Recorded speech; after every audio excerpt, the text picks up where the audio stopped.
ये तीन पे कैसे होगा छोटा?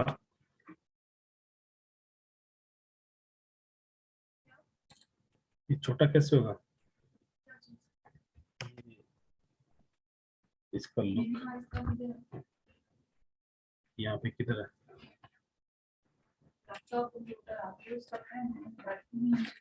ये व्यू आ गया। एग्जिट फुल स्क्रीन, ठीक है, ये आ गया।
जी अस्सलाम वालेकुम रहमतुल्लाह।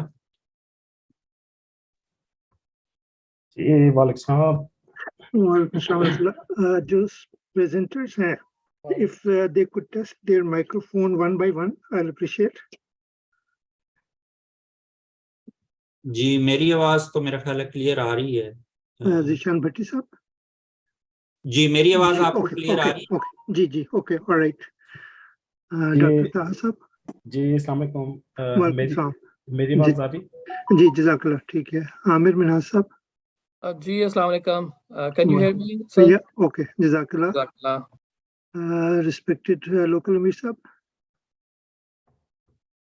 अस्सलाम वालेकुम रहमतुल्लाह। वालेकुम सलाम, जज़ाकल्लाह. So I'll wait for a few more minutes so other speakers can join. Dr. Hamid Saab, you are working very, very hard. I appreciate your this struggle.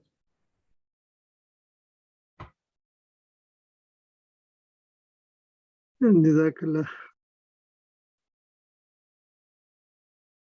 If someone is missing, you can put me like in the start in the speaker, because my presentation and I'm myself ready to present my research.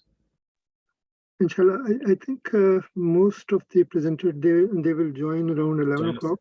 Okay, That is the time given to them. Okay, because I received the message 10:30.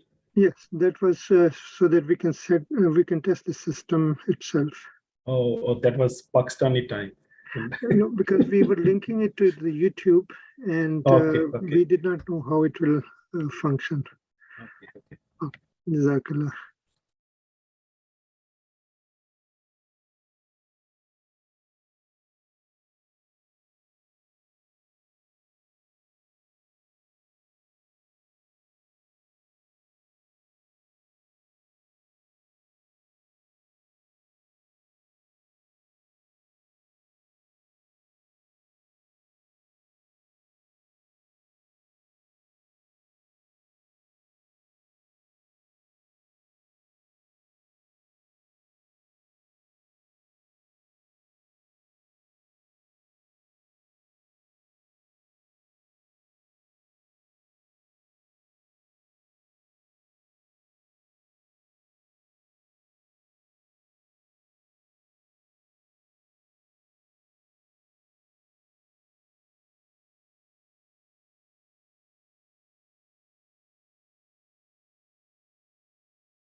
Assalamu alaikum wa rahmatullahi wa barakatuhu.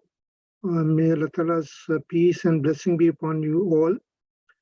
On behalf of Talim Department of Peace Village Jamaat, I welcome you all. As our tradition, we will start this program, which is the Holy Quran Science Conference. It is a mini conference with the recitation of the Holy Quran. I request Hafiz Rahat Chima Sahib to kindly recite the Holy Quran and present its translation. Jazakumullah. Assalamu alaikum wa rahmatullahi wa barakatuhu. Walaikum assalam. أعوذ بالله من الشيطان الرجيم.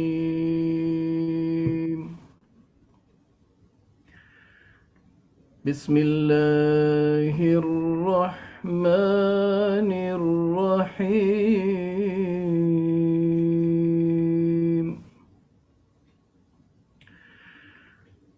وهو الذي جعل لكم النجوم لتهتدوا بها في ظلمات البر والبحر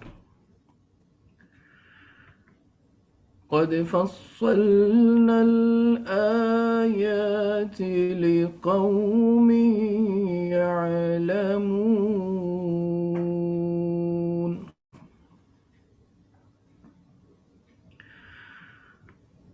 وهو الذي أنشأكم من نفس واحدة فمستقر ومستودع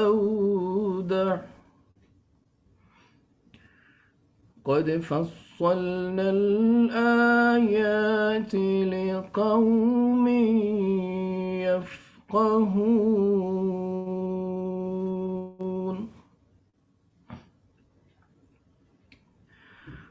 وهو الذي أنزل من السماء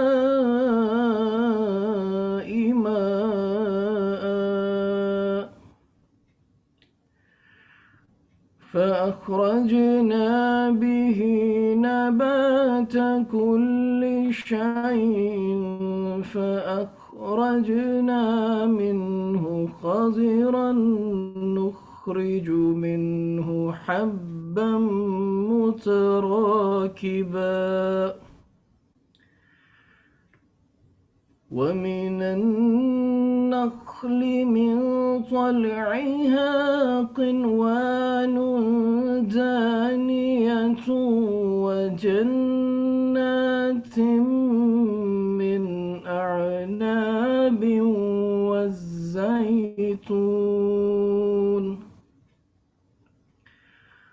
والزيتون والرمان مشتبها وغير متشابه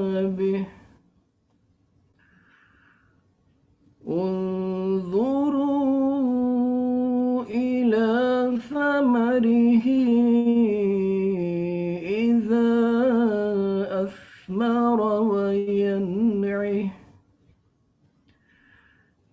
إن في ذلكم لآيات لقوم يؤمنون.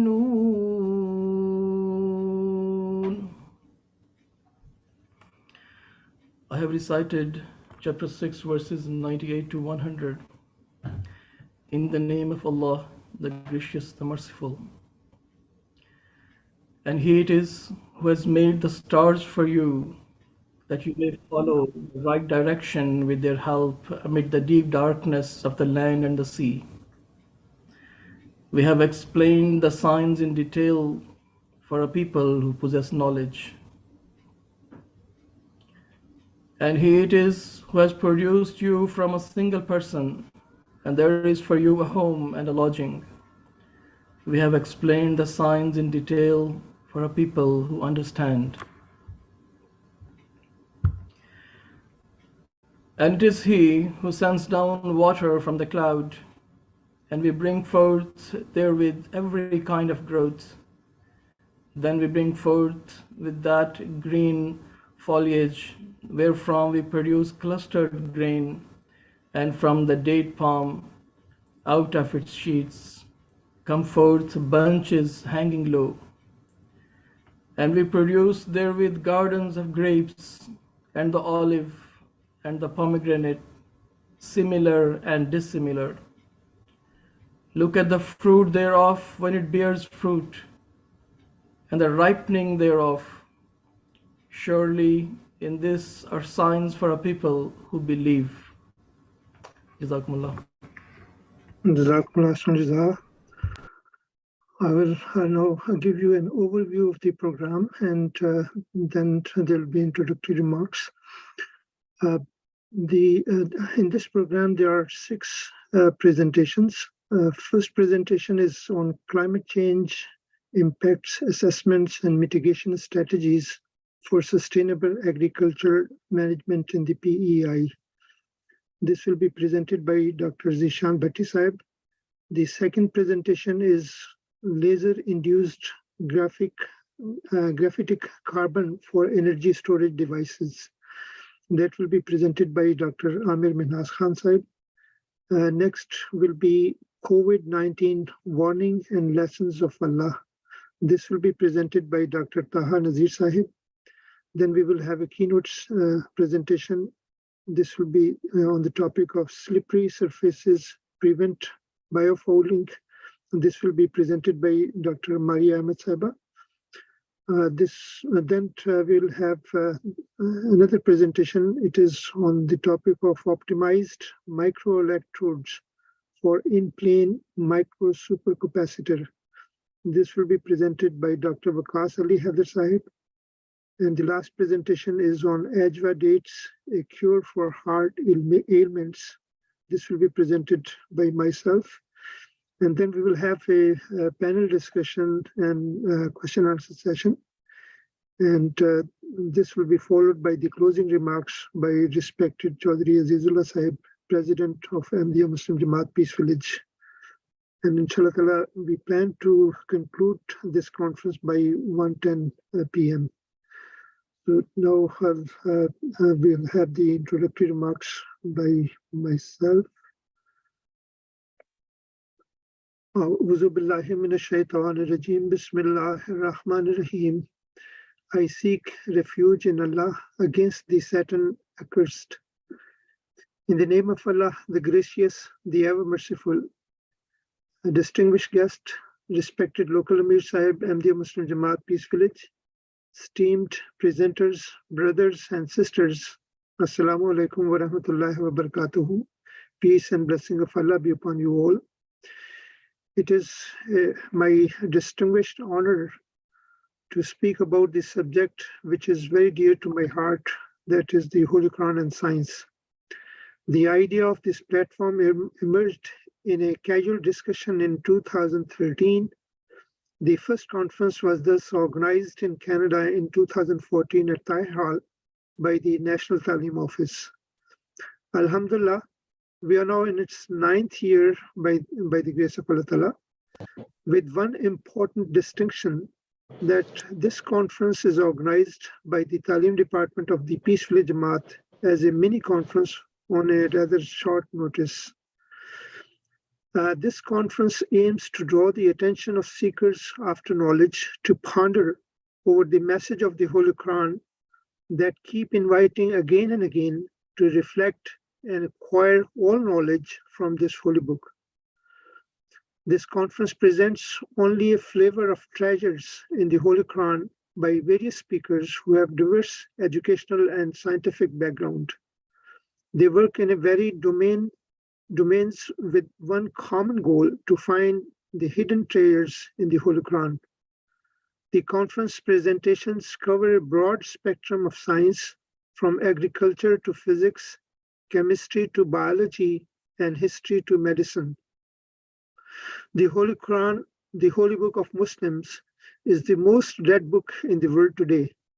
All Muslim homes carry at least one copy of this book, although often multiple copies can be found in any Muslim home.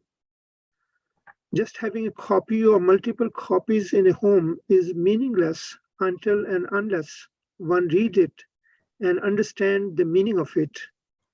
The Holy Quran draws attention of all believers to understand its message. There are at least three distinct features of the Holy Quran. First is the recorded historical facts of the past. Second is the commandments of what a believer should do and what they should not. Then in the third category, there are prophecies and knowledge for future. Almighty Allah draws the attention of believers throughout the Holy Book to pay attention to His signs. For instance, in chapter 3, verse 191, Allah Ta'ala says, "In the creation of the heavens and the earth, and in the alternation of the night and day, there are indeed signs for men of understanding." Then again in chapter 67, verse 4, Allah Ta'ala says, "Who has created 7 heavens in harmony? No incognity, that is absurdity, canst thou see in the creation of the gracious God. Then look again, seest through any flaw." This is the challenge for all mankind. Then in the next verse, Allah Ta'ala says, "Look again and yet again, thy sight will only return unto thee confused and fatigued."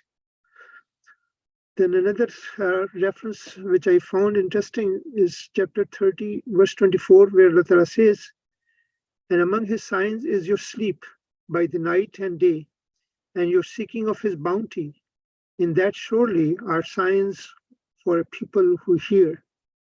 All these and many other verses in the Holy Quran invite a believer to ponder, reflect, and gain deeper knowledge of the treasures in the Holy Quran that can be uncovered by those who strive and pursue to seek such knowledge.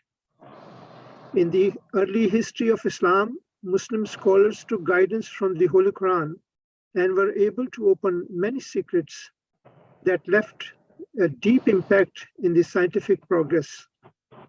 They left their footprint in every branch of science in the glory days of Islam. However, over the last few centuries, Muslims did not pay attention to education, and unfortunately, Muslim nations did disservice to their fellow being by not spending in educating their country fellows. Even today, most of the Muslim countries are well below average literacy scale. I call it education poverty.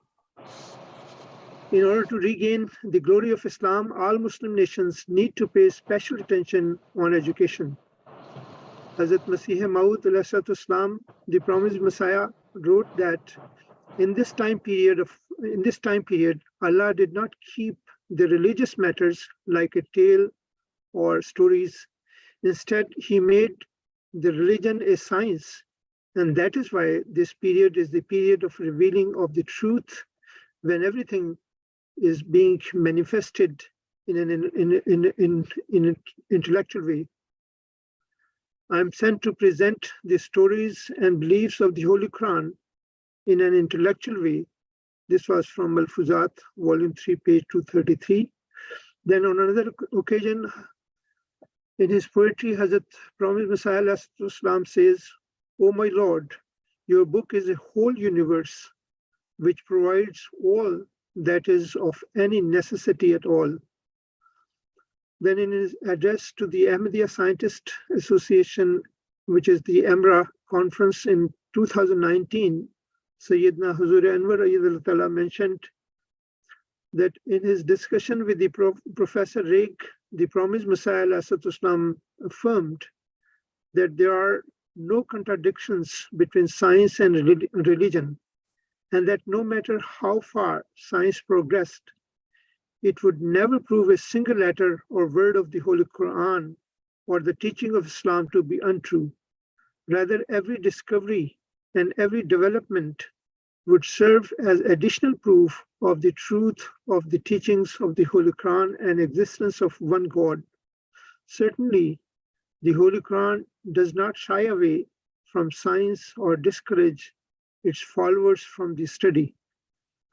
Quite the opposite, the Holy Quran instructs believers to explore, to investigate, and to utilize their intellect and God-given faculties.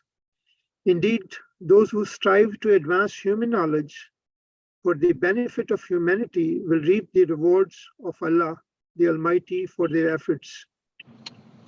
It is hoped that this conference will open up new dimensions to the study of the Holy Quran, and a reader will spend more time to reflect on its message, thus acquiring not only more knowledge, but also benefiting in his or her own domain to explore new research frontiers. This conference certainly equips all participants with new tools to study the Holy Quran. May Allah immensely reward all the presenters, the volunteers in the organizing team, and all participants. Ameen. At the end, I pray that may Allah enable us to learn today those beautiful teachings of the Holy Quran that will be demonstrated by our scholars today, inshallah. May Allah enable us to develop the love of the Holy Quran and enable us to read this holy book as per the commandments of Allah, to pause, ponder, reflect, and try to understand and dig those treasures that are buried throughout this holy book. Ameen. Jazakumullah Sunniza. Now I will request respected Jamil Sahib to start inviting presenters.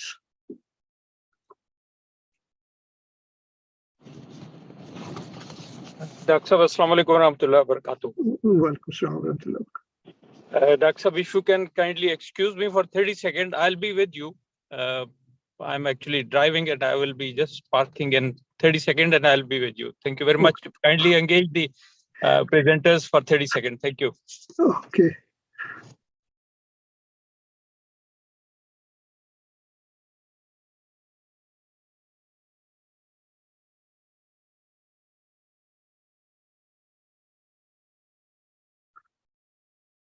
Our presenters are from far end of the Canada, from Newfoundland, Prince Edward Island, all the way up to here in Toronto.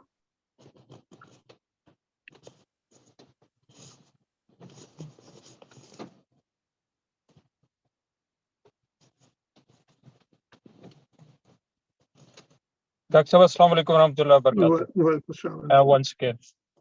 alaikum. Gentlemen, the first speaker for today is Dr. Ahmed Zishan Bhatti Sahib.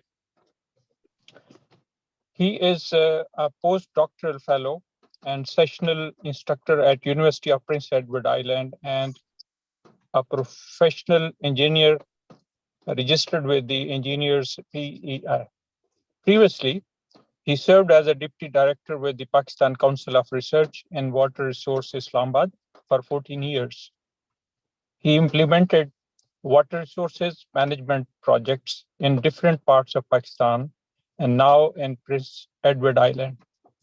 He has 24 publications to his credit so far, and that journey continues. Now, his topic of today's presentation is Climate Change Impacts Assessment and Mitigation Strategies for the Sustainable Agricultural Management in the PEI. Dr. Zishan Bhatti Sahib. Ji, Assalamu alaikum rahmatullahi wa Walaikum barakatuh. assalam rahmatullah. Thank you very much for giving me this opportunity to share my work of my one of the objective of my PhD thesis. And so can I share my screen? Okay. It has been disabled. Yeah, I'll make it.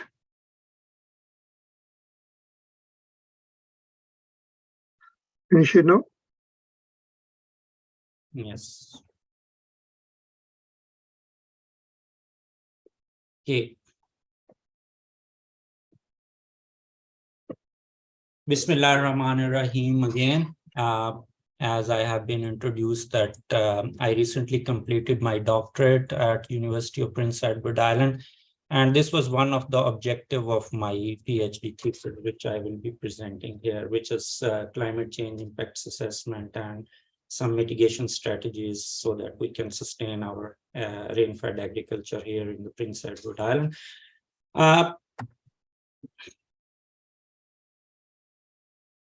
Okay, let's start with the relevant verses of the Holy Quran. In the name of Allah, the gracious and ever merciful. Allah Ta'ala says in Holy Quran in Surah Al-Naml, verse 61, and he is praising and explaining the interrelationship of agriculture and rainfall. And he says that he who created the heavens and the earth, who sent down water for you from the sky, wherewith we caused to grow beautiful orchards. You could not cause the trees to grow.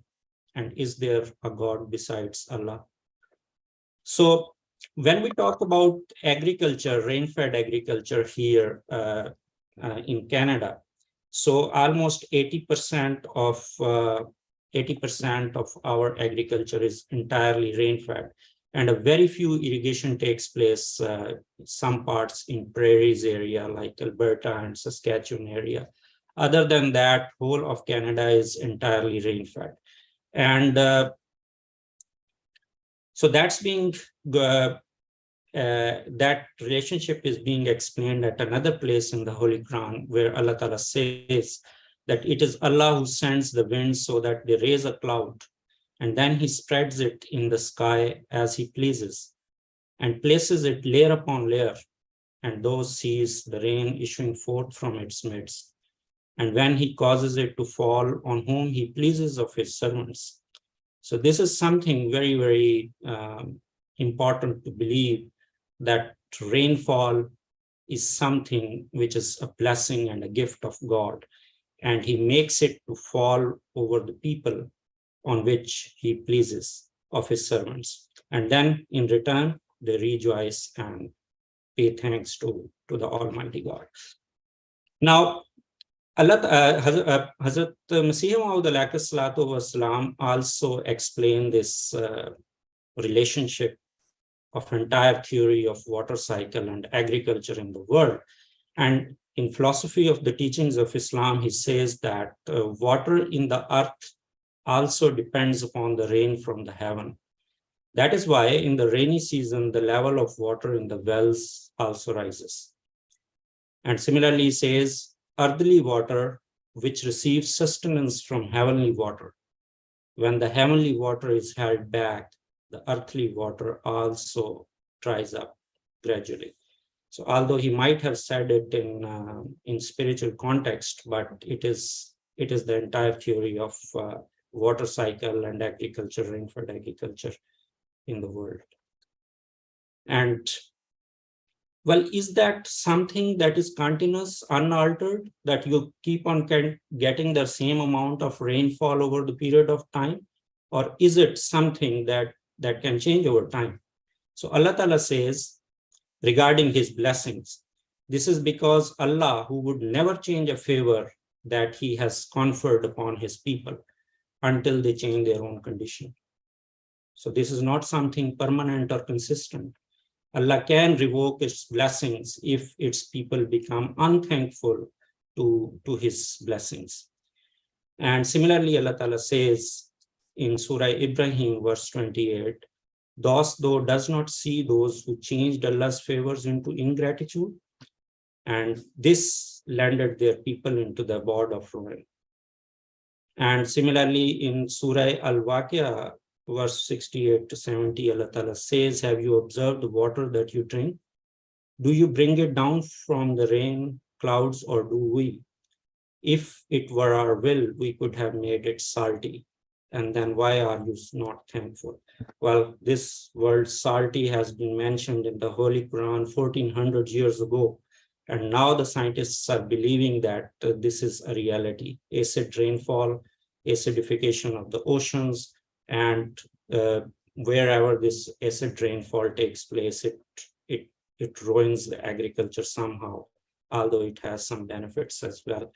So climatic changes are all over the world. It's a reality. And that's what we wanted to explore in Prince Edward Island. So Prince Edward Island has abundant water resources and rain-fed agriculture, but its sustainability is at stake due to those climatic and environmental changes. And there were more evidences of hot days, early springs, intensive and changing rainfall and precipitation patterns. The agriculture was being affected, and there were some other factors as well, but we do not have any science-based information for that. So the project was designed to demarcate the spatio-temporal changes and impacts on different agricultural parameters for the longest 150 years, starting from 1931 to 2080. So it analyzed the history and then projected the future. Prince Edward Island is located on the east coast of Canada, and it's a province, smallest province of Canada. And if we just enlarge it, then we can see that it has a shape like this. It was divided into 3 parts for analysis: the eastern part, the central part, and the western part.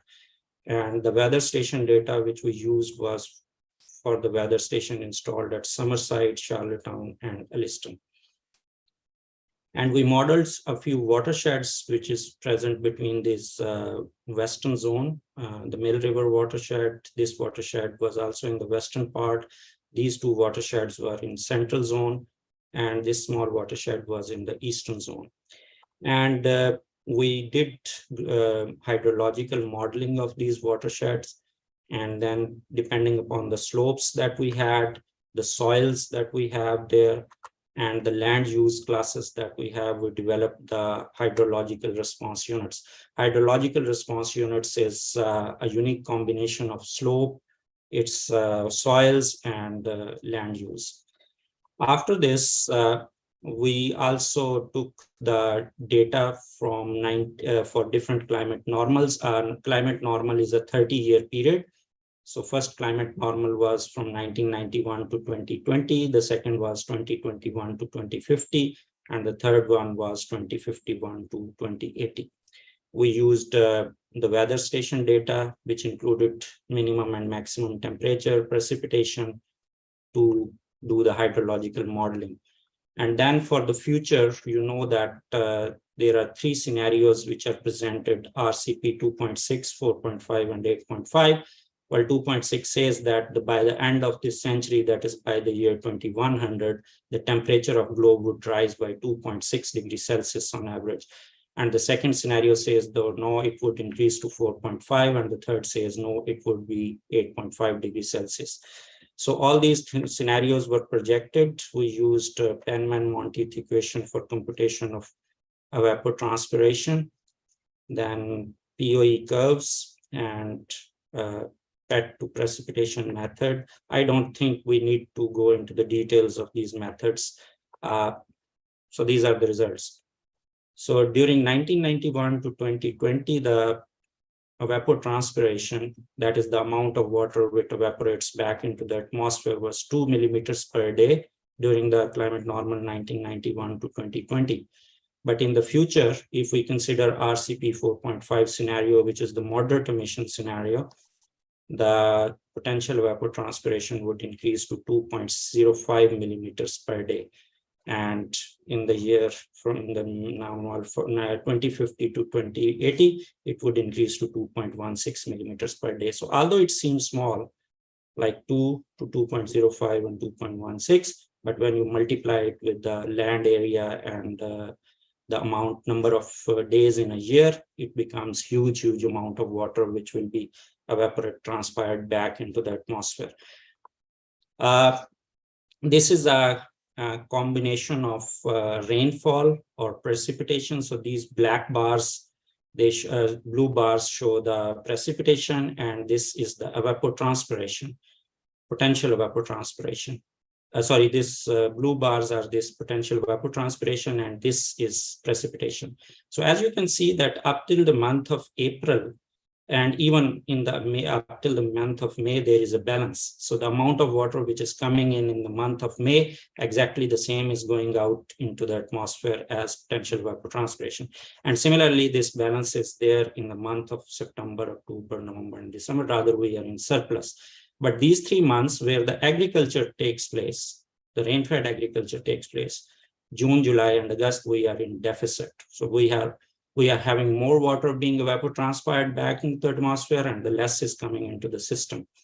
So it means that somehow you would need some irrigation for sustainable agriculture here, And looking into the future, there are some positive aspects of climate change, that the difference between the precipitation and potential evapotranspiration is being decreased.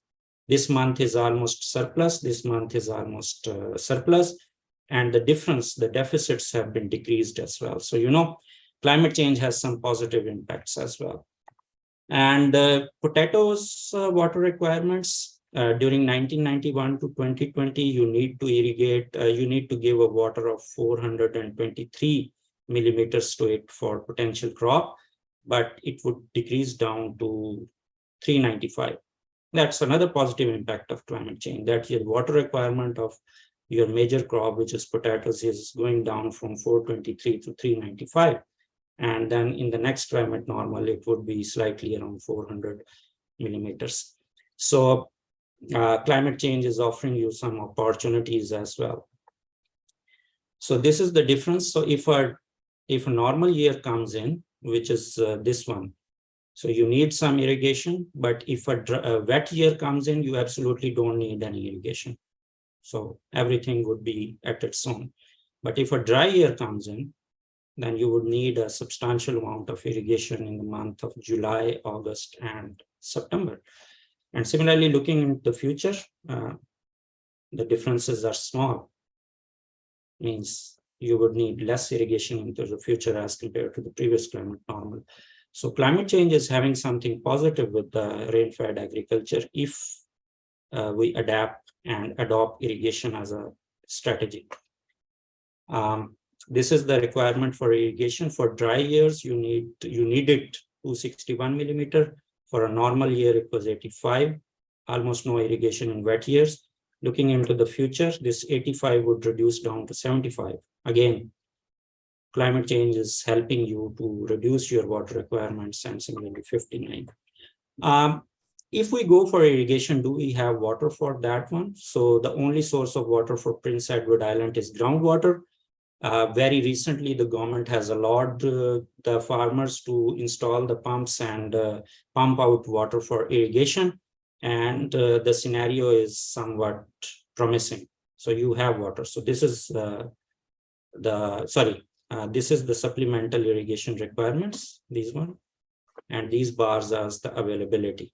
So availability is less and the requirement is somewhat more. So you will have to be very, very careful in allowing unorganized irrigation for the farmers. Means this is what the policy which I communicated to the government, that we have to be very, very careful in irrigation. There are some conclusions. Rain-fed agriculture is being affected by climate changes. Overall potential evapotranspiration would increase by 3 to 6%, but it will be more concentrated in the colder months, like from January to April. Whereas in the growing season, like from August, September, and July, this is not significant. The water requirements for potatoes would decrease by 5 to 9%, which is very good. Supplemental irrigation requirements, you would need around 50 to 90 millimeters of irrigation for potatoes, but it would be 2 to 3 times higher during the dry years, with almost no irrigation needed in wet years. Insignificant reduction in annual sustainable water availability. This is very significant.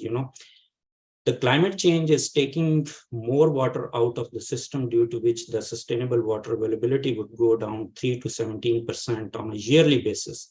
But if you talk about the summers, when actually the rain-fed agriculture takes place and you are planning to irrigate your fields, this availability is going down by 38 to 50%. So this is something that we should care about.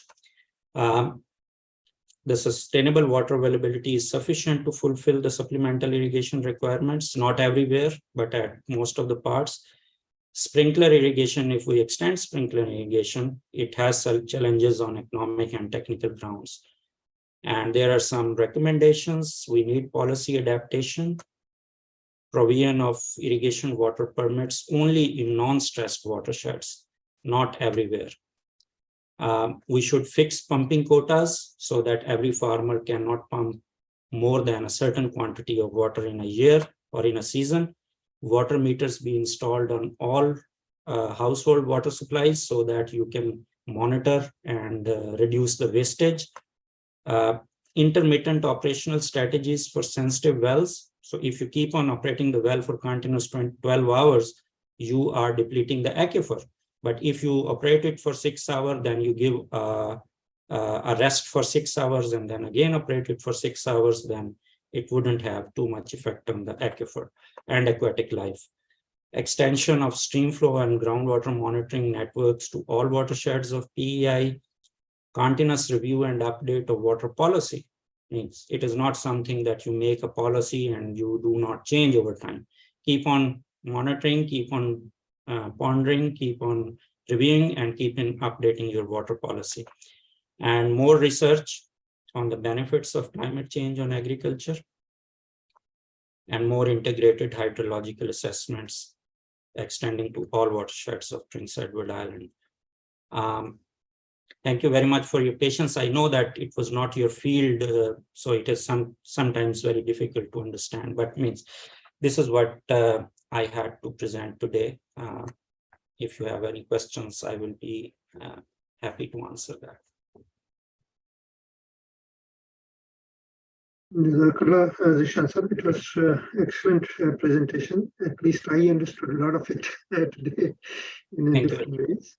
Inshallah, the question answers, we have kept it towards the end, and we will be doing in that session at the end of this presentation sections. Jamil sir. Jazakumullah ta'ala asnul Dr. Ahmed Zishan Bhatti Sahib. My prayers and best wishes for your presentation, and I hope and pray that the people at the helm of affair pay attention to your advices in the climate change. Thank you very much for this. The next presenter for today is Dr. Amir Minhas Khan Sahib.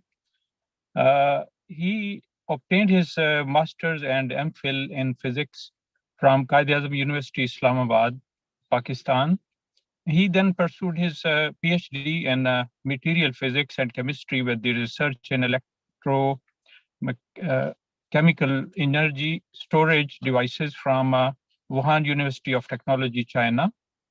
Dr. Amir has published more than 20 research articles in peer-reviewed journals that earned more than 1,300 citations.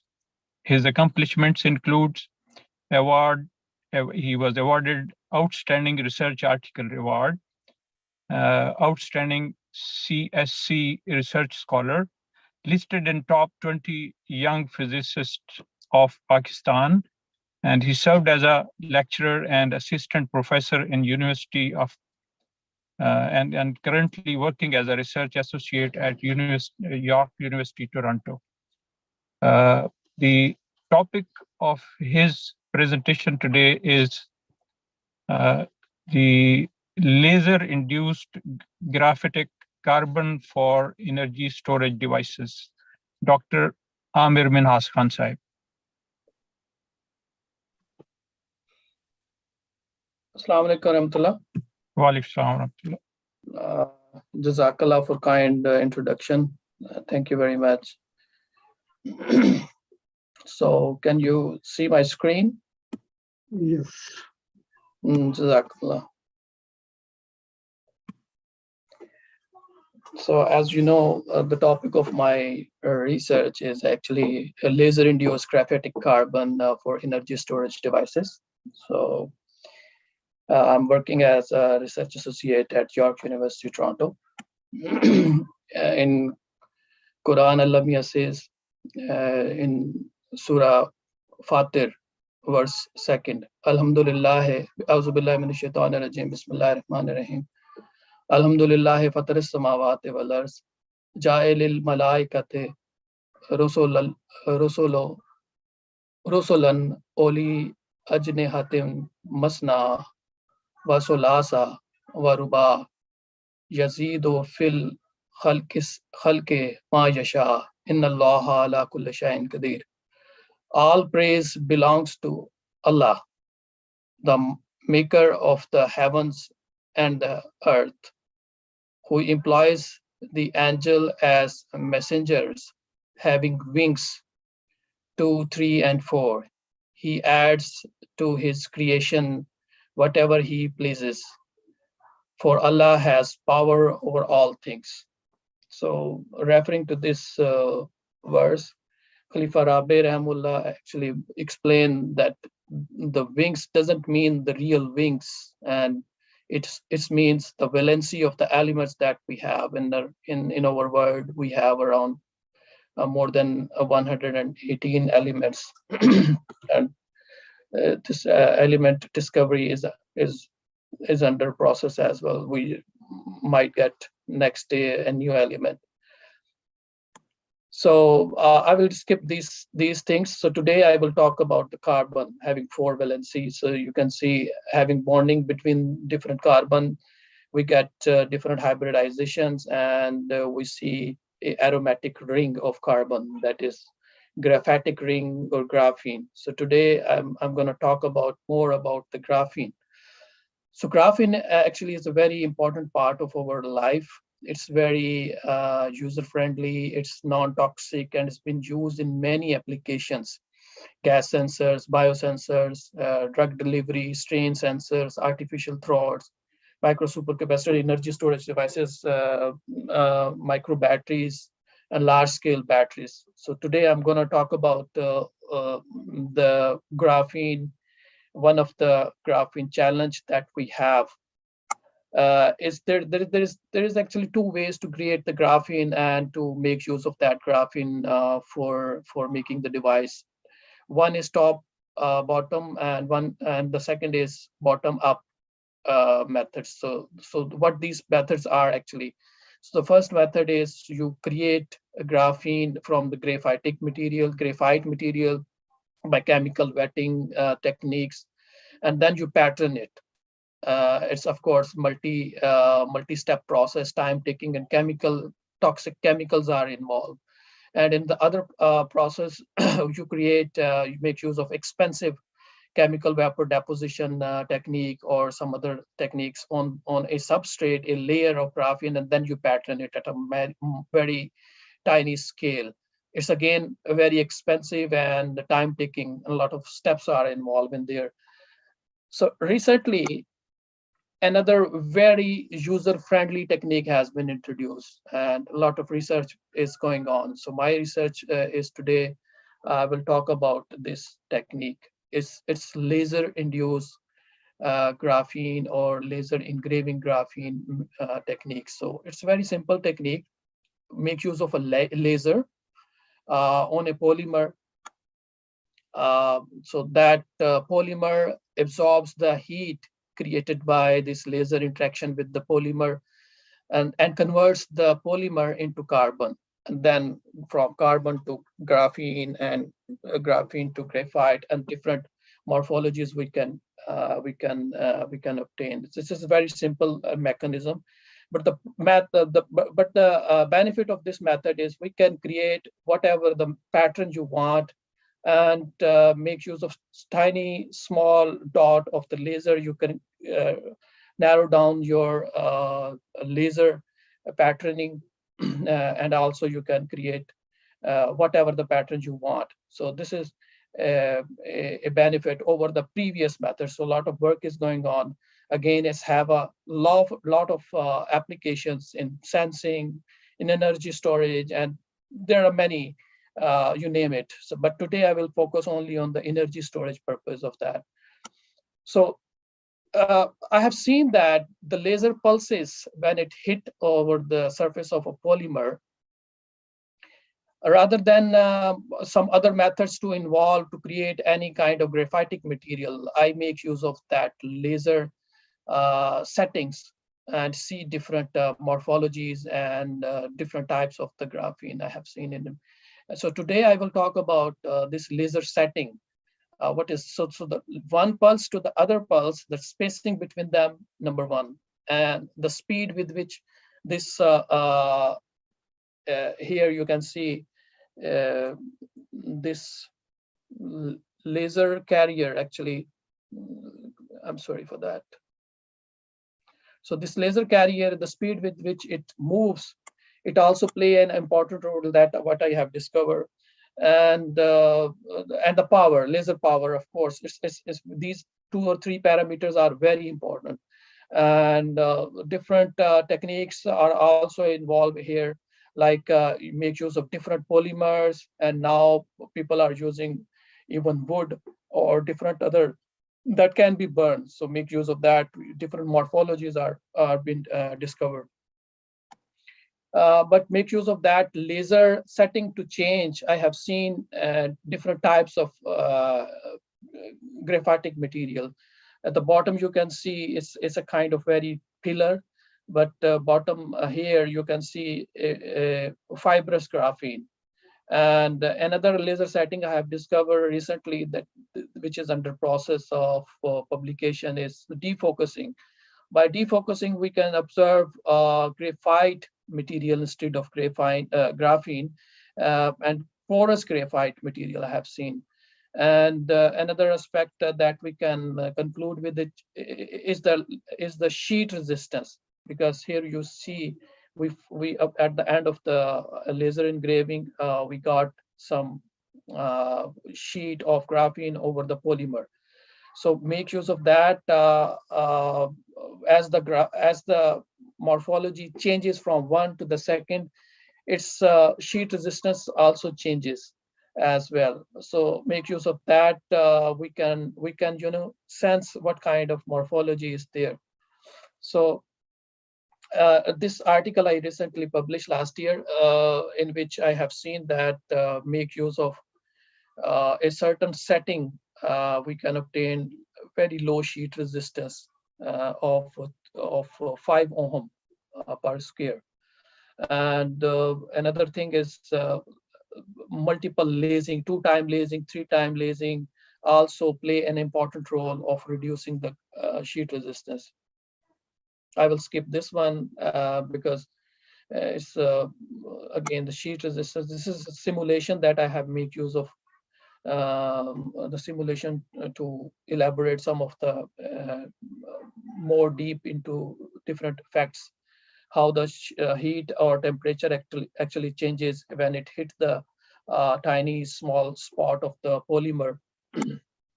So this is the 1200 dpi. Dpi is dot per inch. So here you can see the dot per inch. We can see different morphologies from 300 to 600 dot per inch. Morphology changes, but here it's a 1200 dot per inch. So when it becomes more dense sort of engraving, it gives you much more graphitic kind of material. I will skip these, some of the very technical things involved, XRD and Raman thing. Here you can see I have prepared micro supercapacitor tiny devices. In the first article, I will talk about here. You see the energy density was about nearly 1 microwatt hour per centimeter square of that specific capacitance that I have seen. But when I make use of defocusing, you see it's about 10-time increase, a 10-time increase than the previous results. So this is very, very important results. It's a 10-time increase because of the pores that I have obtained.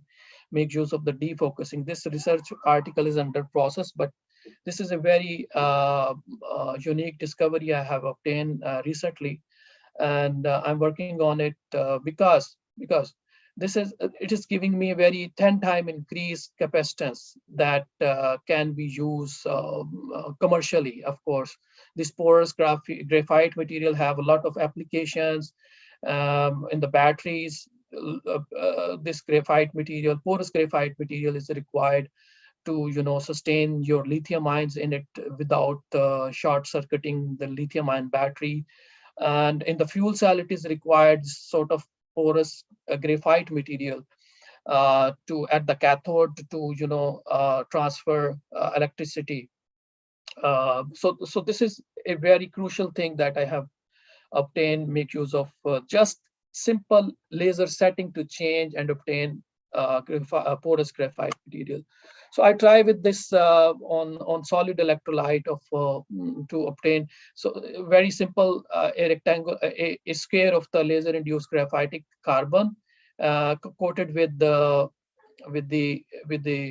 solid electrolyte, and make use of that sealing in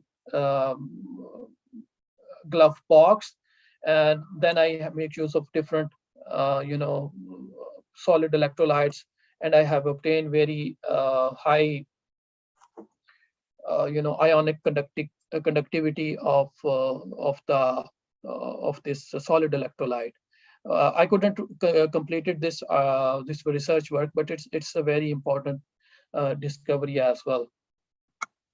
And this is very simple fabrication of the micro supercapacitors that I have.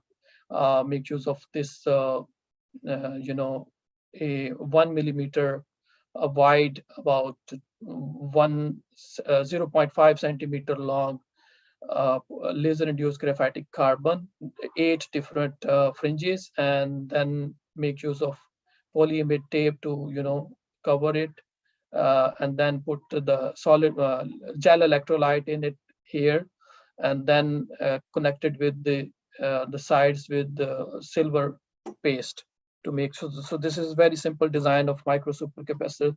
And these results here you can see I obtain make use of these micro supercapacitors devices. I will conclude here. So it's a very simple one-step preparation method for the laser induced graphene that have more potential to be used for the device preparation in future. And a lot of research work is going on, and I have discovered a low sheet resistance of that about 3 ohm in the defocusing results, 3 ohm per square. And I have also seen porous graphite material, and then previous method where where people are discovering graphene, porous graphene. But I have seen the porous graphite, and of course, lastly, it's a technique we can create any kind of pattern you want. And thank you very much. I would love to have your question and would love to answer these things. Thank you very much. Jazakallah, that was a very nice presentation. Jazakallah. There will be some questions at the end. I'll request Jamil sir to kindly invite the next speaker, please.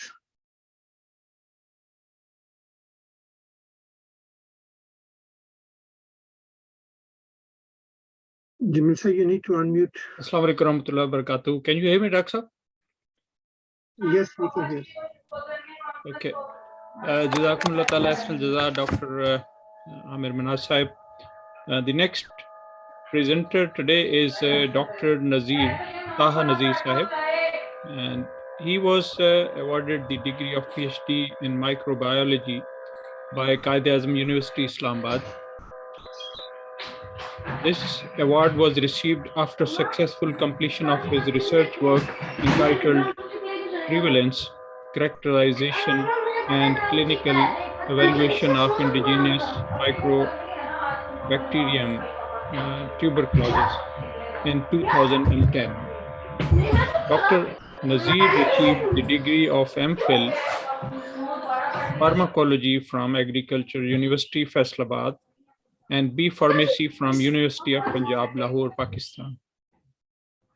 The major research area of Dr. Taha Nazir are innovative drug designing, drug resistance, chemical pathology, and immunology. So I will request Dr. Taha Nazir to please come and present his presentation. Dr. Taha. आपकी आवाज नहीं आ रही. Unmute your mic, please. Not yet. Can you hear me? Yes, we can hear you now. Thank you. Thank you very much. Dr. Taha Nazir, thank you very much for offering me opportunity to present my research in this beautiful event. I'm going to talk a little bit about like COVID-19, warning and lessons by the Almighty Allah. Dr. Taha Nazir, I'm working as a head microbiology, molecular biology research group in Advanced Multiple Incorporation. It is located in Mississauga, Ontario, Canada. I'm also working as scientific executive with the Consortium Publisher Canada. This is Canadian-based publication company, and this is also a partner of this conference too. We are going to publish the abstract after. For today's presentation, I collected data like many other scientists around the world: Medline, PubMed, Scopus, Google Scholar, National Library of Medicine, MBAS, Directory of Open Access Journal, ProQuest, CNKI, that is a China-based database company, CrossTab, and ResearchGate. Before moving forward, as most of the people know that COVID-19 is not a new strain of the virus that was initially discovered in 1930 and reported in the history first time. In 1931, Arthur and Hahn, they also reported it again in North Dakota, USA, as a respiratory infectious pathogen in the chicken, in the poultry. In 1960, human coronavirus was first time identified. Afterward, 1970, Istola, one of the scientists, he confirmed the pathogenicity of this microorganism in the human being. 2005, Khan McClintosh reported again this pathogenicity of this organism in the human society, in the human being. Eventually, 2019, in Wuhan, a different strain having different pathogenicity and genetic sequence produced pandemic all around the world. This is brief history of the COVID-19. If we talk about characterization or genetic feature of this virus, it is a single-strand positive polarity RNA with helical nucleocapsid and two serotype. Serotype mean it is a particular part of the gene that is able to produce infection in any organism. Two serotypes are OC43 and 229E. Molecular and antibiotic-based tests are available in clinical practice. There are no rational curative therapy available for the COVID-19. We offer only the symptomatic palliative supportive therapy. We don't have a rational pet accurate therapy. The term corona referred to the prominent crown root spikes, the picornavirus, herpesvirus, calicivirus, flavivirus, rogavirus. These all viruses also belong to the same family, having positive polarity. Other strain of this family having negative polarity and the single strand linear non-segmented genome. This is a simple image of this coronavirus having spikes like glycoprotein, heme agglutinin, estrase, envelope, and then it have membrane protein, nucleoprotein, and genomic RNA. The symptoms we have went through during last 3 years, everyone know very well. That's fever, cough, dry cough, ache, like body ache, runny nose, sore throat. I'm not talking a lot about these symptoms. This is my actual topic. This is my actual data that I'm going to present today. The warning and lesson of Allah in the background of the COVID-19. Definitely, this is a lesson. This is a warning from the Allah for all human beings on the face of the earth. Allah told in the Quran, they are temporary hardship to strengthen us. He also told us that cleanliness is half of the faith. Keep cloth clean in one and earliest revelation. Allah also told God love those who are clean. Wash hands before and after eating, bath at least once a week, brush teeth daily, and groom nails, private parts. Our Prophet told these as personal hygiene. Allah also told us to be generous to the kings, to our relative, particularly when our brothers, when the neighborhood are in problem, we have to help and support them. This is also one of the lessons that COVID-19 teach all the nation, all the people around the world. Treat the elderly with compassion. And our Prophet Muhammad also told us that when Allah loves someone, He put into the trial with the hardship. The other things that we learn is the emergence of the different discipline and the subjects, including phylogeographies, biogeography, epidemiology, genealogy, phylogeny, and the biological communities. These disciplines are emerged and introduced in the world. Some of the disciplines were already there but not known, but they become familiar with the people and the scientists. Worldwide recognition of this safety practice, including PPE, personal protective equipment, quarantine, safe distance, vaccine passport, immunization, routine practice, personal hygiene. It is also a reminder that we belong to one father and one mother, Adam and Eve. We are one family, we are single unit, we are the same species on the face of the earth. There is no discrimination on behalf of color, language, culture. We are the same people. COVID-19 also teaches a understanding that we have same pathophysiology, anatomic structure, biological system, and demands and desires. COVID-19 also tells us that we know that the human being have the same metaphysical makeup, emotional pattern, and psychological aptitude, because we are same species, we are the same organisms. We have the similar environment, physical and medical challenges all around the world. COVID-19 also teaches that we cannot ignore anything happening around the world in each corner. It is like COVID-19 was introduced outbreak in Wuhan, China, and eventually spread all over the world. It means anything that happening any corner of the world, that is not the problem of the local people. That is the problem of the humanity, problem of the each and every person living in this world, including Kashmir, New York, Ukraine, Afghanistan. We have to take care of everything. We have to consider everything. That is also a lesson of COVID-19. Collective and collaborative effort work successfully to handle COVID-19. This is another teaching that we learned during the COVID-19. The mankind and human being can live peacefully with mutual harmony, cooperation, and collaboration, as we did it during the COVID-19.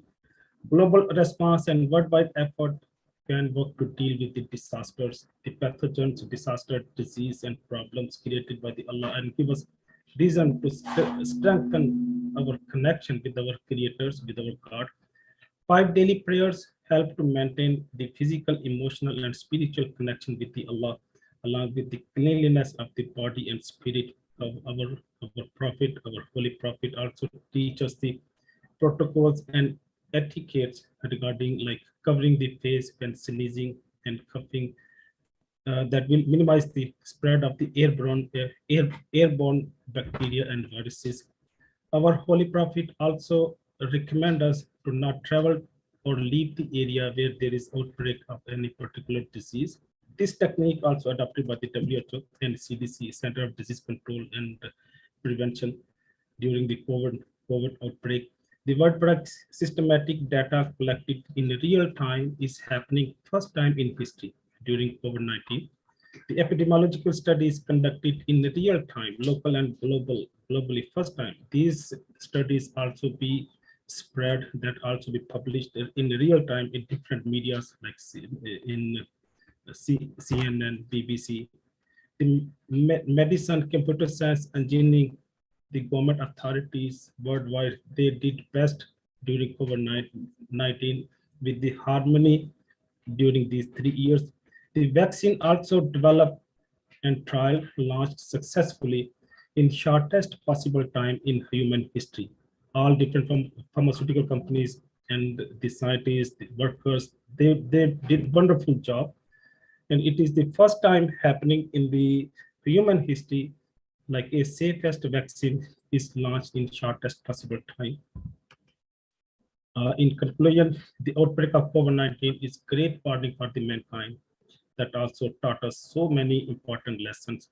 We can establish peace, justice, harmony, and equality all around the world by having fear of Allah and learning from the warnings of Almighty Allah. Thank you very much for having me today and offering me the opportunity to share my knowledge and experience. Thank you very much. Jazakumullah ta'ala asnal jaza, Dr. Sahab. Thank you very much. The next speaker for today is Dr. Maria Ahmed.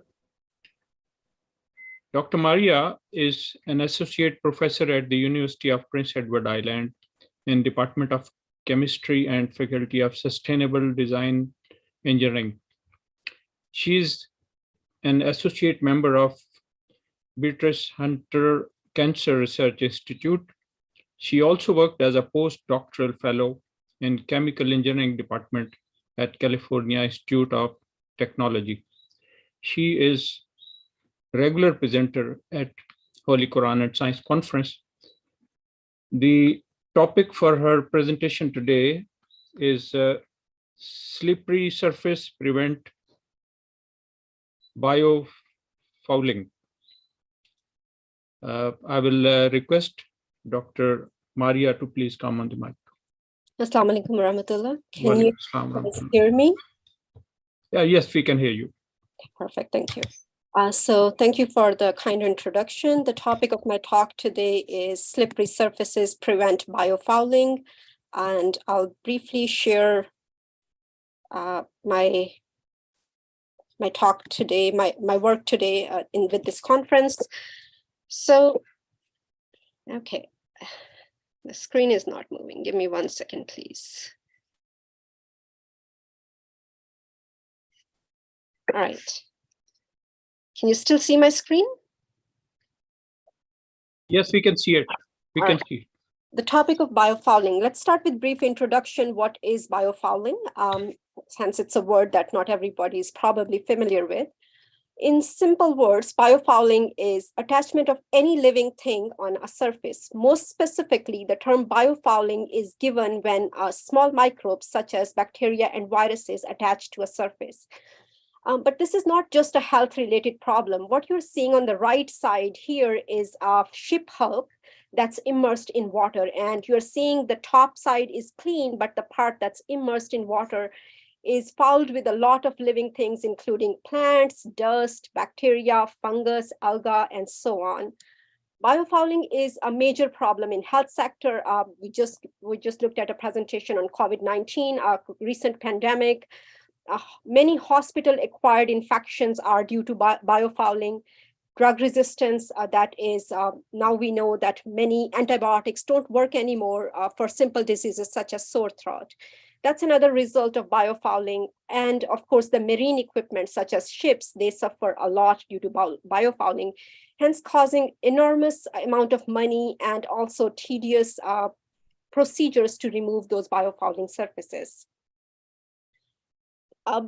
There are many methods to cure biofouling. One of the simplest one is let's treat the film that has been formed. In other words, if a bacteria or virus is attached on a surface, let's kill it. And it can be done by chemicals such as hand sanitizing agents. That's probably the best example of biofouling. Let's say we go to a hospital or a place that's rich with infections. We come out, we disinfect our hands with ethanol. A practice we have been doing a lot during COVID-19. There are also other ways to treat those biofilms, especially if they are more hazardous, such as virus-based films. UV light is one of the methods that people use to kill biofilms. Chlorine or bleaching things that have been contaminated is a common practice as well in research and also in household. But or simply washing with soap and water, another simple thing that we do at home to kill those biofilms, that's the growth of bacteria on any surface. But another way to do that is when we cannot afford the bacteria to make the biofilm or to attach to a surface. That is, let's pre-treat a surface, or let's first make a layer on a surface in a way that bacteria or any living thing now has no possibility to attach. And we can do this by two methods: physical methods such as laser ablation. We just heard a talk on laser-based batteries and how laser can change surfaces. Laser ablation can also modify surfaces in a way that they become bacterial resistant. They don't allow the bacterial attachment anymore. Another method is chemical modification, that is coating the surface with polymeric materials.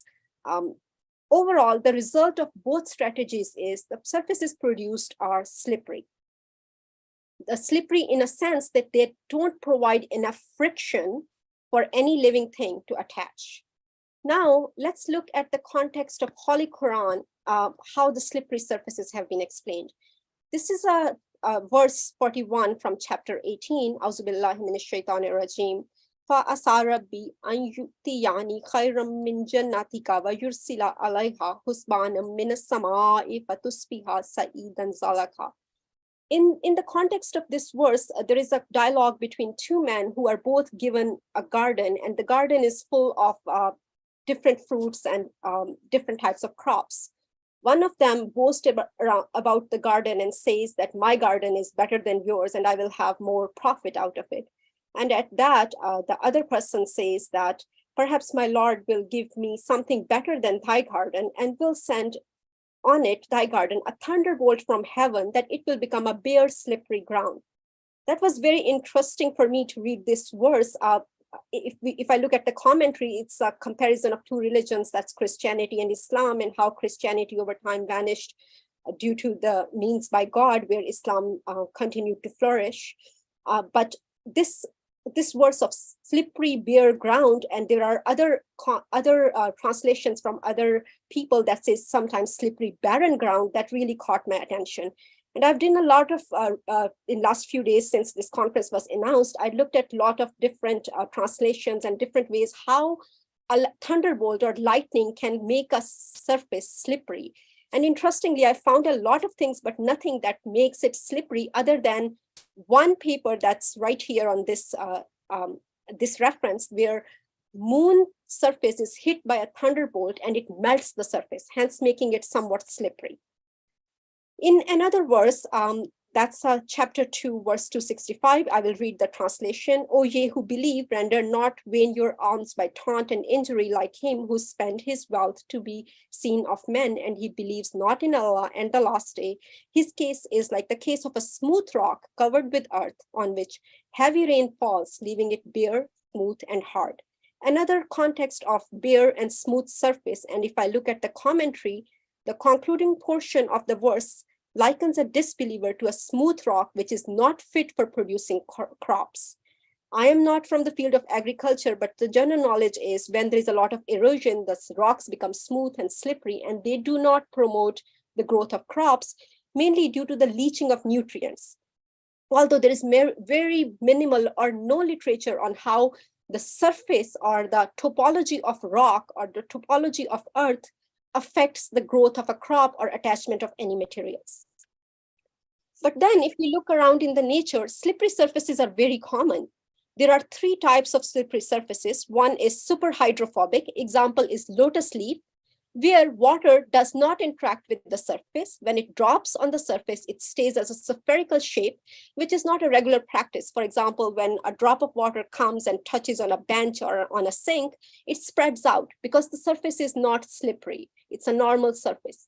But on a lotus leaf, it does not spread out and rolls out at 180 degrees, making the surface clean, a mechanism provided to this plant to clean itself by Allah. Another example of super slippery surface is this springtail, which also uses pretty much the same phenomena to keep itself clean. And the third one is omniphobic surface that does not like to have anything attached to it. And we have seen multiple verses in previous conferences as well, where nature has provided the best example to mankind to develop things. This is a verse from chapter 30, verse 31. Translation, so set thy face to the surface of religion as one devoted to God, and follow the nature made by Allah, the nature in which he has created mankind. And after 1400 years, we are seeing multiple examples of using those nature-inspired materials to support mankind. And these are some examples from literature where slippery surfaces have been developed to prevent the attachment of bacteria and viruses, and hence helping mankind to live cleanly without worrying about contamination or fouling. This brings me to my research we have recently published on development of smooth, slippery surfaces that can prevent bacterial fouling. And this is what I'm going to share with you today from my research group. So let's look at briefly how we developed those surfaces. We take a material and we polymerized it to develop polymers. People who don't know what polymers are, they are materials all around us, things we eat like starch, proteins, they are all polymers. Nucleic acids that carry our genetic materials are also polymers. But not all polymers are natural. We can make them as well. So in my group, we developed these polymers of different sizes. You can imagine as the size changes, probably the properties will change as well. And we analyzed them. And we showed that we can make those polymers or materials from very small size to somewhat larger size. And then we put them on a glass surface. So in step 2, we took a bare glass, we modified it so that we can attach our materials on the surface. We call this step selenization. We put the polymers on the surface, and now we use those modified glass to check if bacteria attach or not. So this was our step 3. Let's first, we have developed the surfaces, analyze it. The best way to figure out if the surface is smooth or not is to look at surface roughness, and water provides an ideal method to do that. What you're seeing on figure A is a hydrophobic surface, or surface that does not like water. So when a drop of water drops on it, it stays as a spherical form and does not spread out. Whereas a normal surface like any bench or desk or sink would interact with water, and the water will somewhat spread out. Whereas a slippery or super smooth surface, when the water drops on it, it will fully spread out. That's the C. So we looked at our materials. So you see bare glass behaves somewhat similar to what we would expect from normal surfaces, water contact angle of 50 degrees.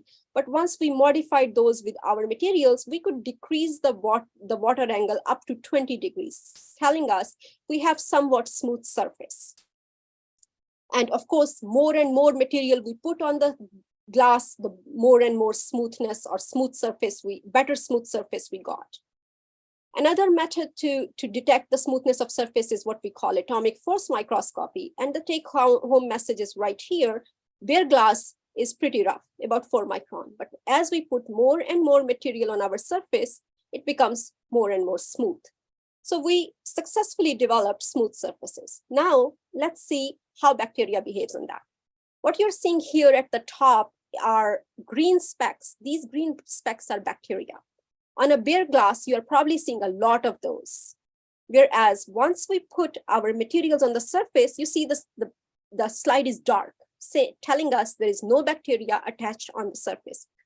And when we quantified that, bare glass had a lot of bacteria attached on it. But once we put our polymers or materials up to a certain concentration, up to a certain degree, we had bare or minimal attachment of any bacteria on the surface, hence the development of smooth surfaces. Compared to bacteria, protein are more easily attached on the surface. So you see here on bare glass, there's a lot of fluorescence, a lot of color that's coming from different proteins. But once we coat those bare glass with our materials, the color decreases, telling us that it's preventing the adsorption of protein on the surface. So in conclusion today, we have looked at some verses of Holy Quran in the context of slippery surfaces and how they prevent the attachment of living organisms. We have seen that we have developed polymer-coated glass surfaces that have shown reduced surface roughness or slippery behavior, and that slippery behavior prevented the attachment of bacteria and protein with them. In future, I'm hoping to share some of the results from my group on development of chiral materials and their biological applications.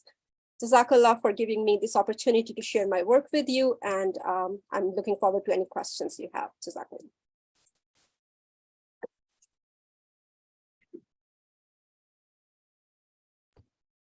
Jazakumullah ta'ala asmal jaza, Dr. Maria. This was a very educating topic, and thank you very much for educating all of us on this. The next presenter for today is Dr. Waqas Haider. Dr. Waqas completed his PhD in Material Science Engineering from Yuhan University of Technology, China. His research interests are in the development of advanced materials and devices for electrochemical energy storage. His interest in PhD research was focused on enhancing the energy density of micro supercapacitor with improved power density and cycling life.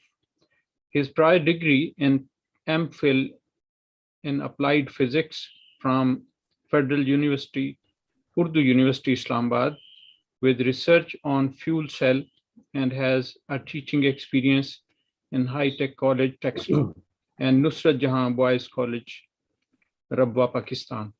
Dr. Waqas Ali Haider. Jazakumullah. Assalamu alaikum. Welcome. Walaikum assalam.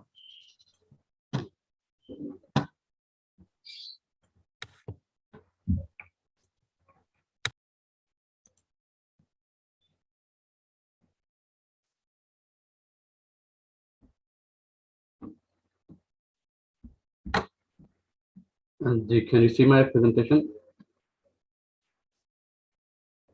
Yes, we can see it. Okay. So, Bismillahirrahmanirrahim. Jazakallah for giving me the opportunity to give my presentation at this mini Holy Quran and Science Conference 2022, which is organized by local Peace Village Imarat. My name is Waqas Ali Haider, and the title of my presentation is Optimized Composite Microelectrodes for Inclined Micro Supercapacitor. So today, the outline of my presentation is I will present the research background and significance, and then my work, which is bilayered and nanotube polyfiber microelectrodes, including and perspective. So in Quran, Allah says, "And do not desire corruption in land. Indeed, God does not like corruption." So how can we relate this to my research? So here I have shown various plots which shows the climate change and the factors which are responsible for this change. And as we can see, with the increase in population, with the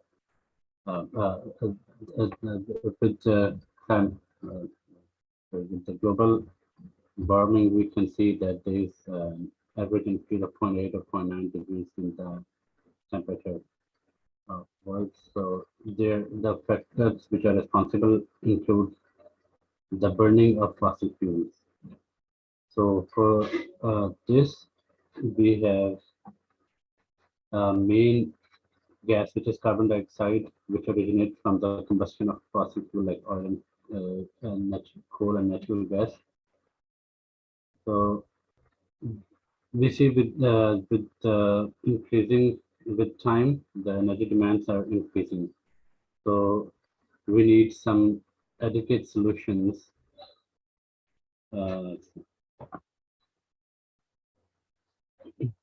So that's why my work is based on the clean and renewable energy sources. So we have various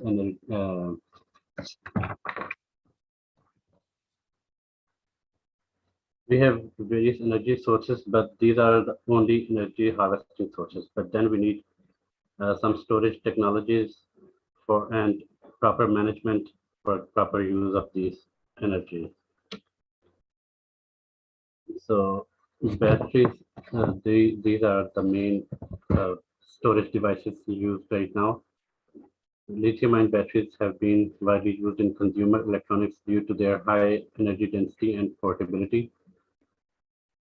Lithium-ion batteries, they have high in energy density, but they have low power density, and they have poor cycling life. They are sensitive to temperature. So as an alternative battery, we have supercapacitors. Supercapacitor does not involve any chemical reaction going on, so that's why they are more reliable. They have high power density. They have long cycling life, but they have low energy density. So I have shown the Rigoni plot, which is a scientific way to analyze the performance of an energy storage device. It shows energy density and power density, which are the critical parameters for a device. And so here we can see supercapacitor bridge the gap between the batteries and the conventional capacitors. So my focus was on supercapacitor and then mainly on micro supercapacitors. So if you see the types of supercapacitor, we have PDLC, pseudocapacitor, and asymmetric or hybrid capacitors. So for EDLC, the charge is stored electrostatically, so means there is no chemical reaction going on. Mainly, they are based on carbon materials, and they have fast charge storage, but they have low energy density. While pseudocapacitors, they involve redox reaction, so that's why they have slow charge storage, but they have uh, they have high energy storage, but they have slow charge delivery, which means slow power density. And asymmetric, they are the combination of EDLC and pseudocapacitors. So they work in wide potential window, and they have higher energy and power densities. Now, micro supercapacitors. My work was based on micro supercapacitors. So if you see the configuration, we have two types of configurations mainly. The stack configuration and planar configuration. So in stack configuration, the active material is deposited layer by layer. They have electrolytes in between them. And while in planar configuration, we have interdigital microelectrodes. We have current collectors, and then there is certain active material deposited using various techniques, and then we have electrolyte. So this is the planar configuration. And these are the techniques which we can use for the fabrication. We have carbon MEMS based technologies. Here we can use photoresist, and then using pyrolysis or other techniques, we can convert that photoresist into carbon. And we also have injection techniques. Here we create some channels, and then active material is deposited into the channels. Then printing technologies, active material can be deposited using these, and electrochemical and electrophoretic deposition techniques also includes PVD and CVD, and also laser scribing and cutting techniques are also used for the fabrication of these devices.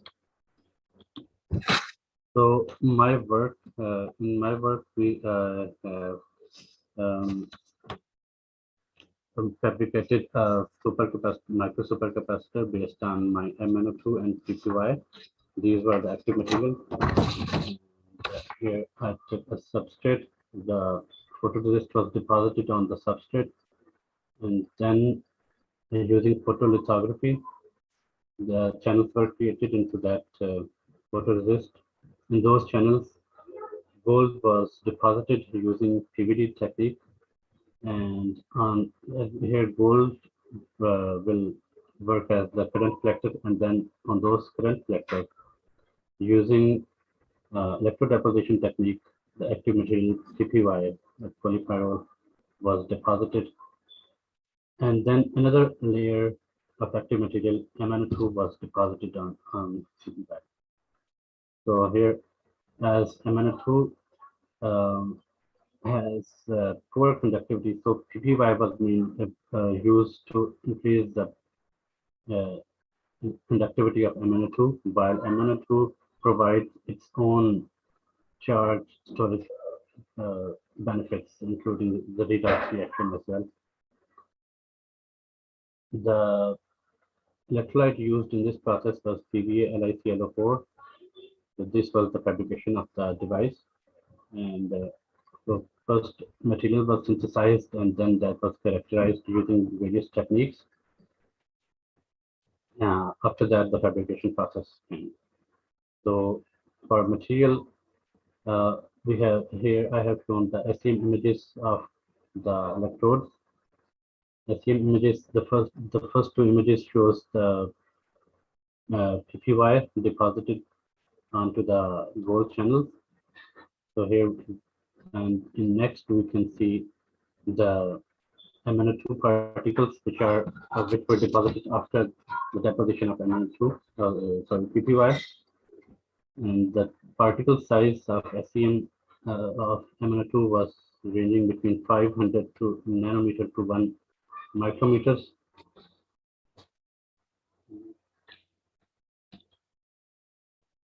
Then here I have shown the microscopic and SEM images of the channels and also the EDS mapping. So in EDS mapping, we can confirm the presence of the active materials, which is manganese, oxygen, carbon, and nitrogen. And also I have shown the dimensions of the device.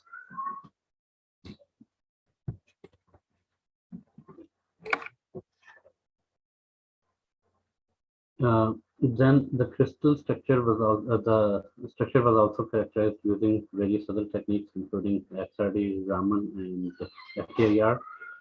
So here I have shown the XRD results, which shows a peak that corresponds to the presence of MnO2, which shows a crystallinity that corresponds to the manganese MnO2, and also have a broad spectrum that we can refer to the carbonaceous material, which is PPY.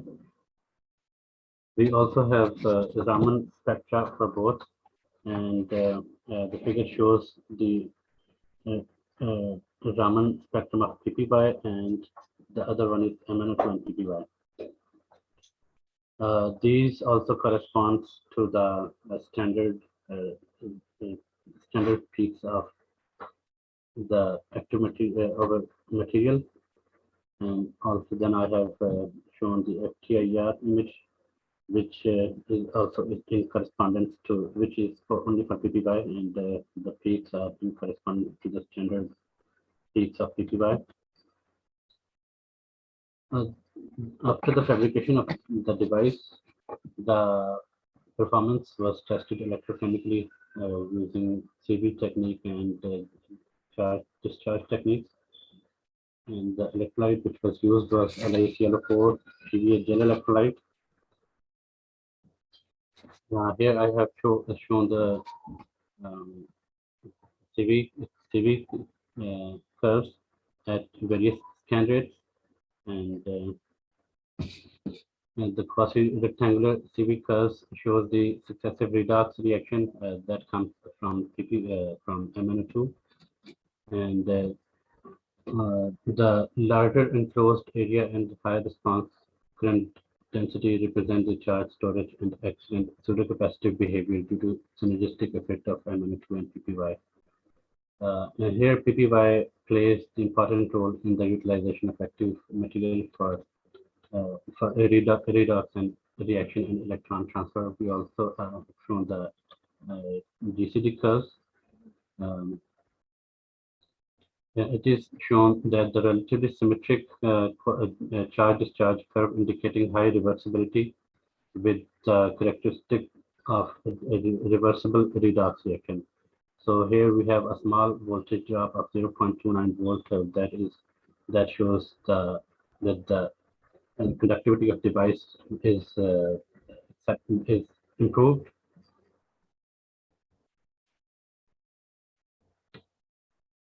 And then the other electrochemical tests which were performed were EIS and also have shown the cycling stability of the device. So EIS was performed to check the resistance and kinetic process of at the electrode, and in this graph I have shown the capacitance of device at various voltage corresponding to various voltage drops, and also this graph shows the capacitance retention after various cycles. So the device retained about 84% of the initial capacitance after 500 charge-discharge cycles. And also I have shown the IR drop corresponding to the rate capability as the rate, as this is a critical parameter to check our device. So, this graph shows the energy density corresponding to various and the energy density and power densities of our device. So for our device, the device showed an immediate capacitance of 13 millifarad per centimeter square, and the maximum energy density of 1.07 times 10 raised to the power minus 3 milliwatt hour per centimeter square, and power density of 0.53 milliwatt per centimeter square. And then I have compared my work with the other recently reported similar works, and the figure B shows my work, which is improved as compared to the other similar devices. In summary, for my work, a layer of PPY participate actively in electron transfer from microelectrodes to the current collector, and also usually MnO2 offer high diffusion, but due to its poor electrical conductivity, the ion interaction is limited only to the near surface. So that's why PPY plays that role of transferring the charge from MnO2 to the current collectors. MnO2 micro nanostructure offer more different pathways and redox reaction. So here becomes a synergistic effect. And also MnO2 micro nanostructure hold the PPY chains from breaking and create additional active sites to transfer ions and electrons during the charge-discharge process. So the cycling stability was increased.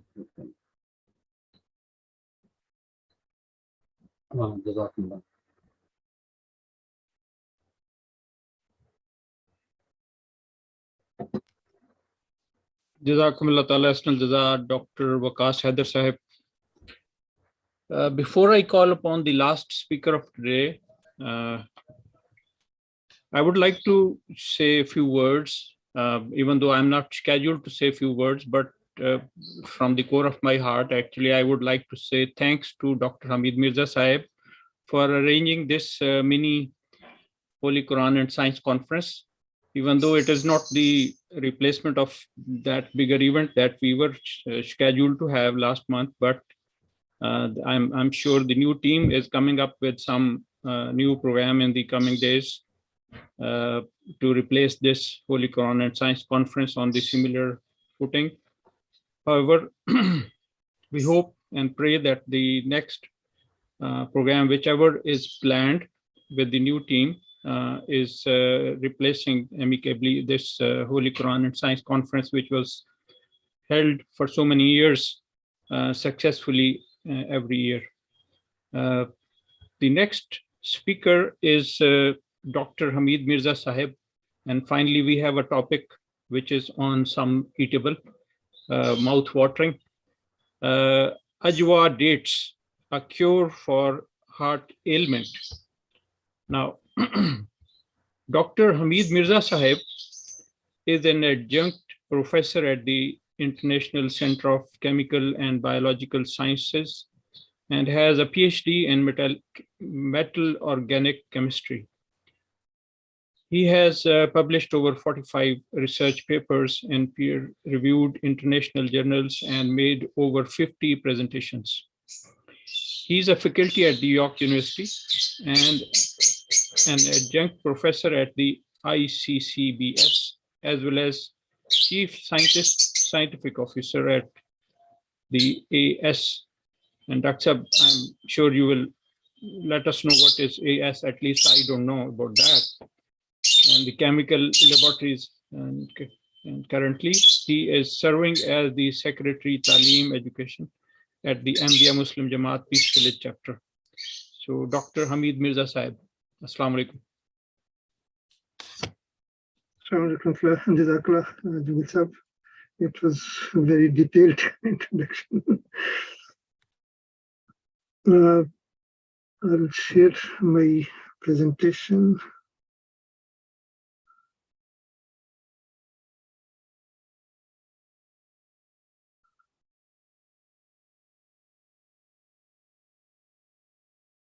Okay, the first thing which Jamil sir, you have asked me, what is AS?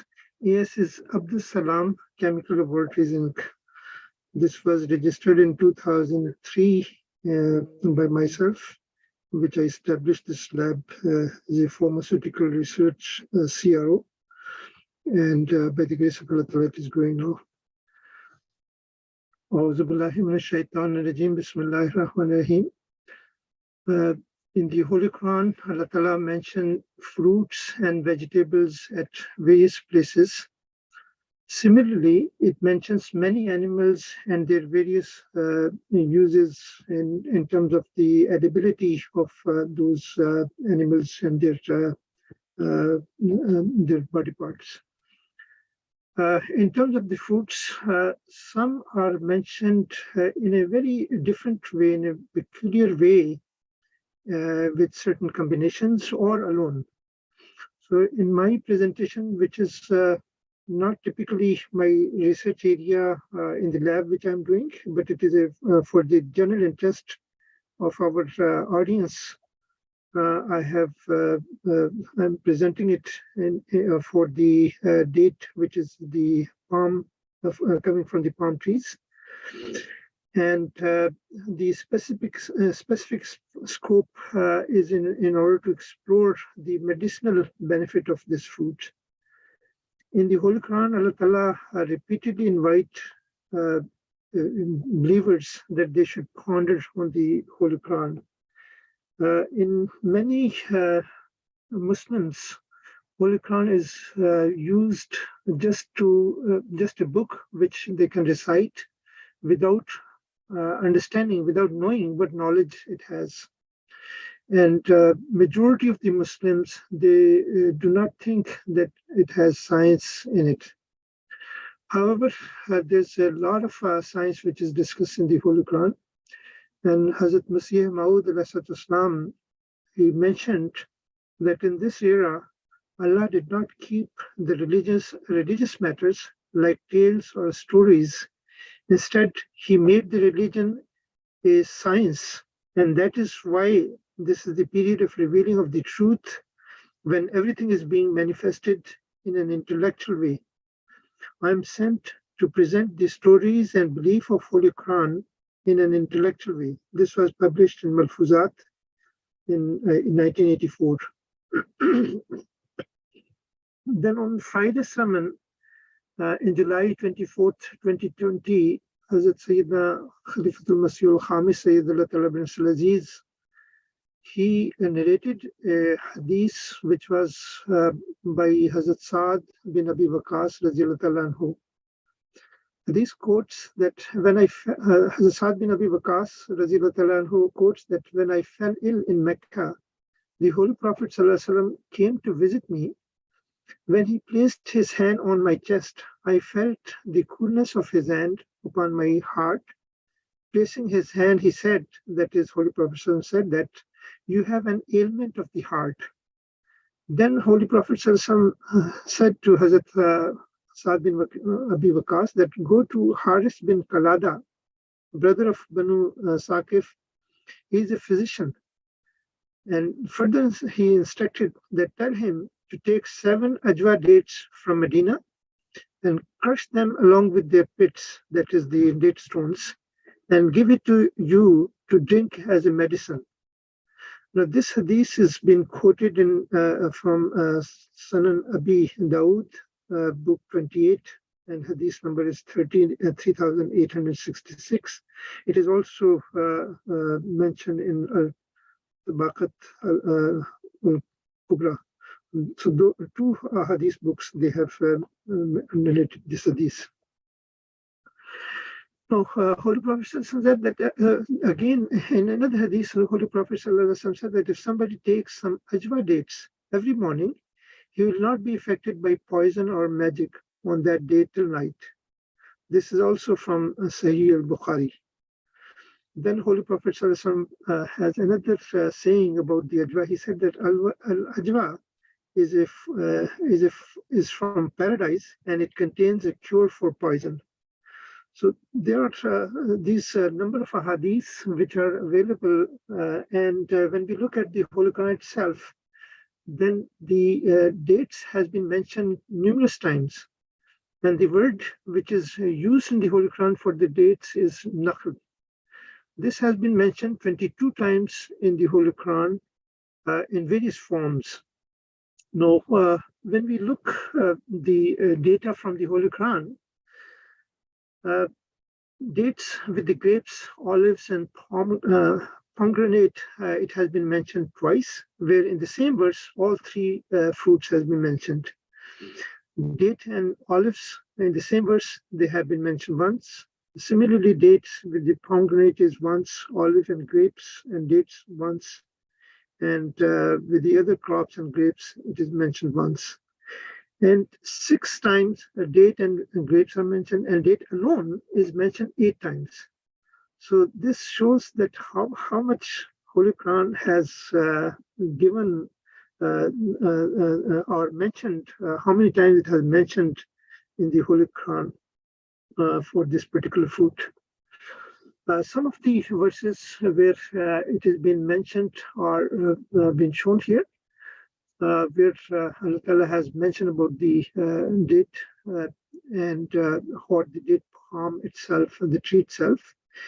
I'll not go into detail of these verses. I will look the other verse which has been mentioned, these 2 verses which have been actually mentioned here. In the first verse, Allah Ta'ala mentioned, the translation is that Pharaoh said, "Do you believe in him before I give you leave? He must be your chief who has taught you magic. I'll therefore surely cut you your hands and your feet alternatively, and I'll surely crucify you on the trunk of palm tree. And you shall know which of us is severe and more abiding in punishment." Here it is a different context where the date palm tree is mentioned, but the following verse, that is where my main focus is, where Allah Ta'ala says that وَهُوَ الَّذِي أَنزَلَ مِنَ السَّمَاءِ مَاءً فَأَخْرَجْنَا بِهِ نَبَاتَ كُلِّ شَيْءٍ فَأَخْرَجْنَا مِنْهُ خَضِرًا نُخْرِجُ مِنْهُ حَبًّا مُتَرَاكِبًا وَمِنَ النَّخْلِ مِنْ طَلْعِهَا قِنْوَانٌ دَانِيَةٌ. Now, in the last sentence again, انظروا إلى ثمره إذا أثمر وينعه إن في ذلكم لآية لقوم يؤمنون. That is what actually caught my eyes when I was doing research on this after listening the Friday sermon. The translation is that, and it is he who sends down water from the cloud, and we bring forth herewith every kind of growth. Then we bring forth with the green foliage, wherefrom we produce cluster grains, and from the date palms out of its sheaths come forth bunches hanging low. And we produce therewith gardens of grapes and the olives and the pomegranate. Similarly, similar and dissimilar, look at the fruit thereof when it bears fruit and the ripening thereof. Surely in this are signs for people who believe. Now, two things which has been very important, which I feel that that is very important message which coming from. One is that Allah Ta'ala is mentioning about the date itself, and the other is the process of the ripening of the fruit. So that is also very critical when we look into details of these fruits. And Allah Ta'ala mentioned that this in this there are signs for people who believe. So those signs we need to investigate and see what are those signs and how we can benefit from it. Then in another verse, which is from chapter 13, verse 5, this part which is highlighted, that actually caught my attention too. Allah Ta'ala says that وَنُفَضِّلُ بَعْضَهَا عَلَى بَعْضٍ فِي الْأُكُلِ. That again, Allah Ta'ala has made these fruits, and again, the sign that Allah Ta'ala says that this is a sign, that we make some of them excel others in fruits. So some of the fruits, they excel over the other fruits. So this was very interesting when I was looking, combining these verses along with the sayings of the Holy Prophet Sallallahu Alaihi Wasallam. So it was giving us multiple venues to do research on the fruits and particularly dates. One way is looking at the ripening process. There's a period where this fruit ripen, and that entire period has different composition, chemical composition in the fruit. And the second area is particularly for the ajwa, along with the pits, along with the date stones. That is something, because Holy Prophet, when he instructed Hazrat Sa'd bin Abi Waqqas, he said that you eat this ajwa dates along with the seeds, along with the pits, along with the date stones. So that is the thing which was actually very interesting to look into it. So here, those different stages of the ripening are being shown, which are called Kimri stage, which is a very early stage of the dates. Then it is called Halal stage, where the sugar contents, they increase. At this point, the sugar contents are quite low. And then the Rutab stage, where it is fully edible stage, where people can eat. Then it is the Tamil stage, which is past the Rutab stage. In these stages, actually, various things happens. I will not go into detail what happens and how long it takes. In general, they take a few months before the fruit comes from the havucock stage all the way to the tamer stage, which is dry dates.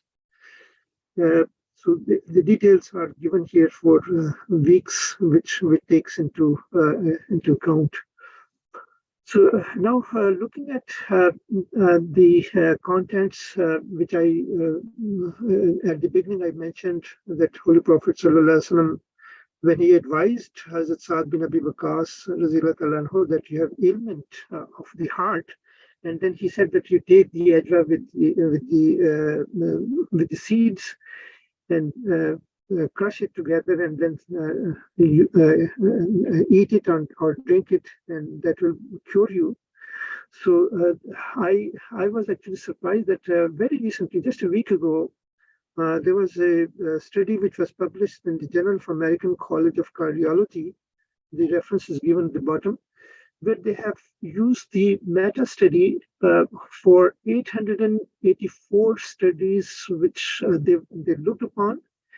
And they look at the micronutrients which are taken from those dietary supplements, and they analyze the data for these micronutrients. They identified that several micronutrients they do reduce cardiovascular risk. Very, very interesting. And then they found that there are others, micronutrients, which people take in the supplements. They have either no benefit or they have sometimes a negative impact on the health of the human being. And astonishingly, the study involved almost, actually more than 750,000 patients, which were studied in, which were looked into. Their data was looked into in these combined studies. These scientists, they claim that this is the first time a comprehensive, evidence-based, integrative map has been utilized or prepared, where they can characterize and quantify micronutrient supplements and their potential effect on the cardio-metabolic outcomes. This was quite amazing when I was looking at this study, that how these micronutrients, they help into keeping healthy heart, and how they can be utilized in order to prevent those heart diseases, or to be used as a cure for the heart. So some of the those micronutrients which they identify that they have beneficial effect, they include omega-3 fatty acids. Then they had folic acids. They have coenzyme Q10, which has been used as an antioxidant. But then they have a number of other those acids, like those arginines, this melatonin, and vitamin D, for instance, zinc, magnesium, flavonols, and so on and so forth. There's quite a few of those. They have been identified as those elements which can help in the in keeping the heart healthy. Now, when you look at the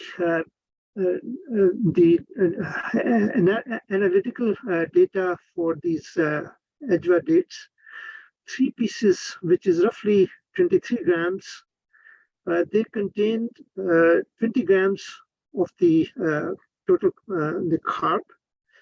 The dietary fiber is about 1 gram, which is 4% recommended daily dosage. Sugar, 16 grams, various kind of sugars, they're present. Then they have protein, 1 gram, and vitamin A, which is 15 microgram. Then these elements, which we need to look into it, calcium 10 milligrams, iron 0.4 milligram, potassium 210 milligram, 40 milligram is magnesium, and then there are folates which are present in these Ajwa dates.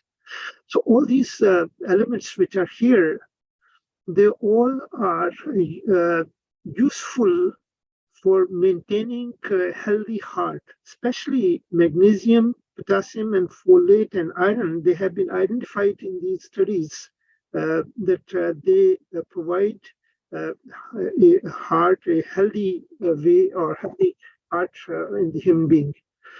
So this was actually very interesting, and there are other studies which have been done. And I was looking whether the dates, the stones or the seeds, are they beneficial or not? And interestingly, there are now reports which have been published in medical journals where they have used dates along with the date stones, and they have found that the combined effect is more beneficial. So this is actually very surprising in those studies which I was looking. So some of the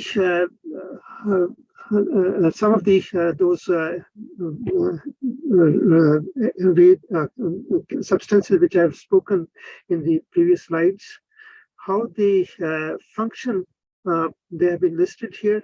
For instance, folic acid, it is very helpful in keeping the red blood cells maturation processes, and it prevents birth defects as well.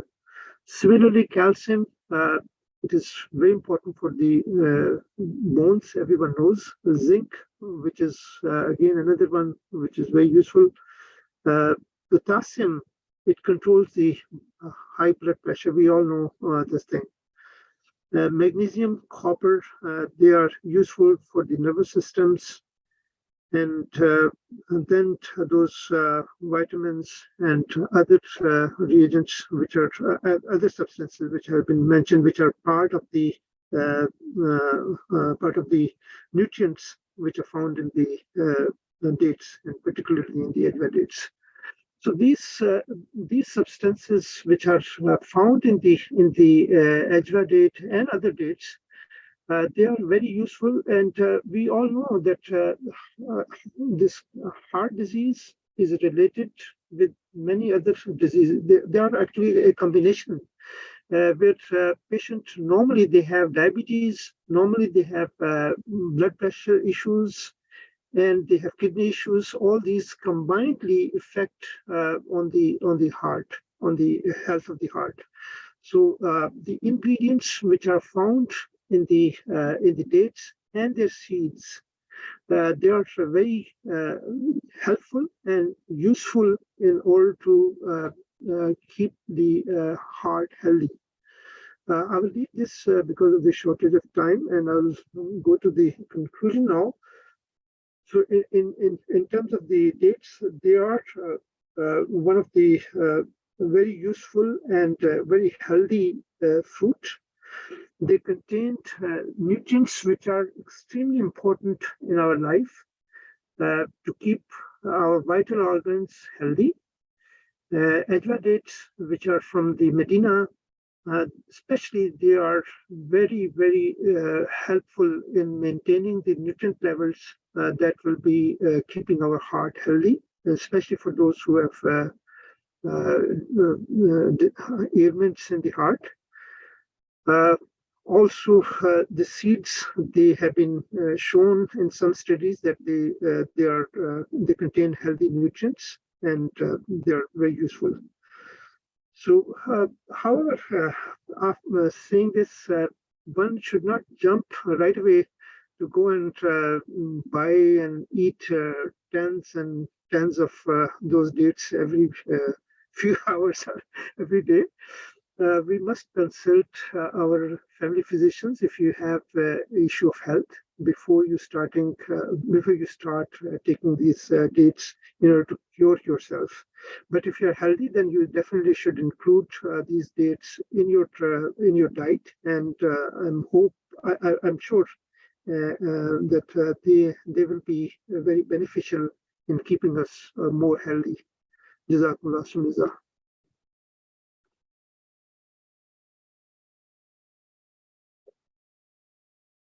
Jazakumullah ta'ala asnal jaza, Dr. Sahab. That was the last presentation of today, and next on the panel is the panel discussion, and that will be led by Dr. Hamid Mirza Sahib himself. Jazakumullah Sumiza. Actually, I have some questions which I have here for the panel. One question which we got is that how young scientists or young students can be inspired to study the Holy Quran and develop research proposal for funding. So I will leave it open for all of the panelists, especially I think those in the academia, Dr. Maria Saba and Zishan Saib. If you can highlight on that, or any other panelist, they can contribute on this question. Assalamu alaikum warahmatullah. Walaikum assalam. So it's a very interesting question, and I was planning to touch it on my talk, but it didn't seem to fit. So at least for me, not everybody is as knowledgeable in and as well versed on Quran as some of other people. Like, I'm a very weak person, and for me, the way it started was, for me, it's not always first going to Quran and finding the idea to develop it. Sometimes I have an idea, and then I look back in Quran to reinforce the idea. And that has been worked a lot for me in terms of developing research proposals. To be very honest, it was tedious work that I did when I applied for Discovery Grant, I probably read 800 papers, and there was thousands of ideas floating in my mind what to do. And in addition to reading Quran, really what helped me was prayers. I prayed a lot. God, please show me the path that would be successful. And the idea I used was actually I got in the prayer, during the prayer that I used for my Discovery Grant. And alhamdulillah, I can say I'm very successful in what I'm doing today. So it's not just about looking at Quran for guidance, but prayers can really help guide you to take your research to another level. And that's my experience. Jazakallah. Zishan sir. Thank you very much. So the question was that how can we encourage our young scientists to pursue some career in research? And perhaps the first wrong perception that is being developed in this current era is that research is not something that you can adopt as a profession which can make you rich. So we are living in a world of materialism where everything is judged by how much money you have or how much possessions you have. But our teachings, our Islamic teachings, and our teachings from the Khulafa is that this is not something only materialistic that you have consider as a wealth, but having intellect, having a good understanding of the things and the realities, having pious offsprings, and all these things are risk, in fact. So we should keep on training our young minds that this is a wrong perception that we are developing, that it is only the material which is everything. Rather, if you pursue a career in research, you will develop yourself into a good intellectual person, and you will be able to solve your worldly affairs in a more efficient manner. So I might be off track in this one, but this is what our Talim department responsibility is, that we should train our young minds and children to pursue research as a career. And when we will have that, I mean, my personal experience is that it is much more rewarding, particularly in Canada, to choose research as a profession and pursue it as a profession. And because there are less competition here, particularly in the far off parts of Canada, as compared to the populated places of the world. But this is what my thinking is, and I think that the Talim department is already doing a lot of very useful work in encouraging the young minds to pursue research as a career. Dr. Tahasab, you want to contribute on this question? Yeah, like I have a little suggestion for the management of the conference.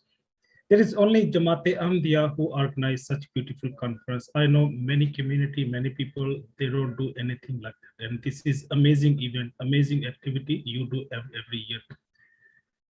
And I'm participating in conferences last maybe 4 years or 5 years, and I have little problem every time. It's hard sometimes to engage my discipline or my profession or my research with the Quran. I know it's like that's a good thing if I engage my research with the religion, with the Quran, but it will facilitate me.